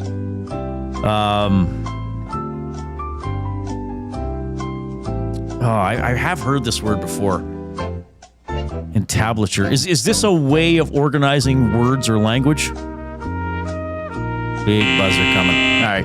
Well, I tried. Is that a horrible guess? Sentence? Yes, please. Was that a horrible guess? What was your guess? I just said it. No, yes, it was. Okay, it was a bad guess. Nowhere near anything, everybody. It's really not. It's probably like pig food or something like that. Hey, Bessie needs some entablature. Well, why is that? Oh, she ain't regular. That's right. Entablature. It's a laxative for swine. Yes. Or any real swine. Okay. By the way, we're over 100 thumbs, but click the thumbs up Horses. on YouTube if you haven't. Livestock. I will take a sentence, is what I was getting at. The architect meticulously designed the entablature to perfectly match the proportions of the building's columns. Is it sort of like detailing on marble or facades? Ish, okay. So the actual definition is an entablature is the horizontal decorative structure resting on top of columns in classical architecture. I never would have got that. Hey, you were close. You might give me 0.1 after the sentence maximum. How do you expect him to get something that specific? 1.15 out of 2. I've gotten other specific things. But that's like hyper. It's horizontal. If you said vertical, you wouldn't have got it. I'd have to be an architecturologist to know that. You would have to be I'd have to know about the height of columns. Height. Okay, second word of the day. I'm already better than yesterday because I only got 1 out of 4 yesterday. Good. Victory. Acrotism. Acrotism.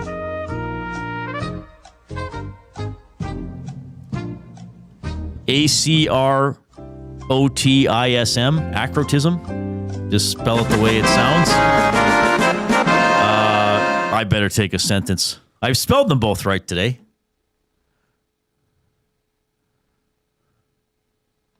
Well, this one kind of gives it away, but send me your suggested names for pig laxatives. The patient experienced sudden acrotism resulting in a complete absence of a detectable radial pulse. Is this a form of heart failure? Yeah, sure. Wow. People might have been feeling acrotism during the Canada game?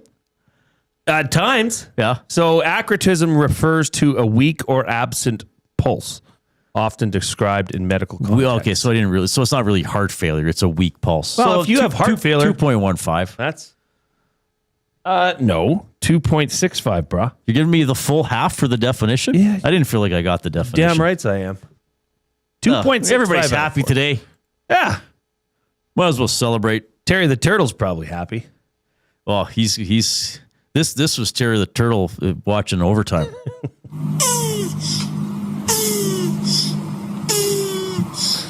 Oh my goodness. Great show, everybody. Thanks for joining us. Our live stream resumes at 6 a.m. with the Nielsen Show with Lieutenant Eric. Oh, I'm on tomorrow morning at 7:45. Oh, yeah. That'll be fun. On behalf of Zach Kubish and Jay Milne, I'm Reid Wilkins. Take care.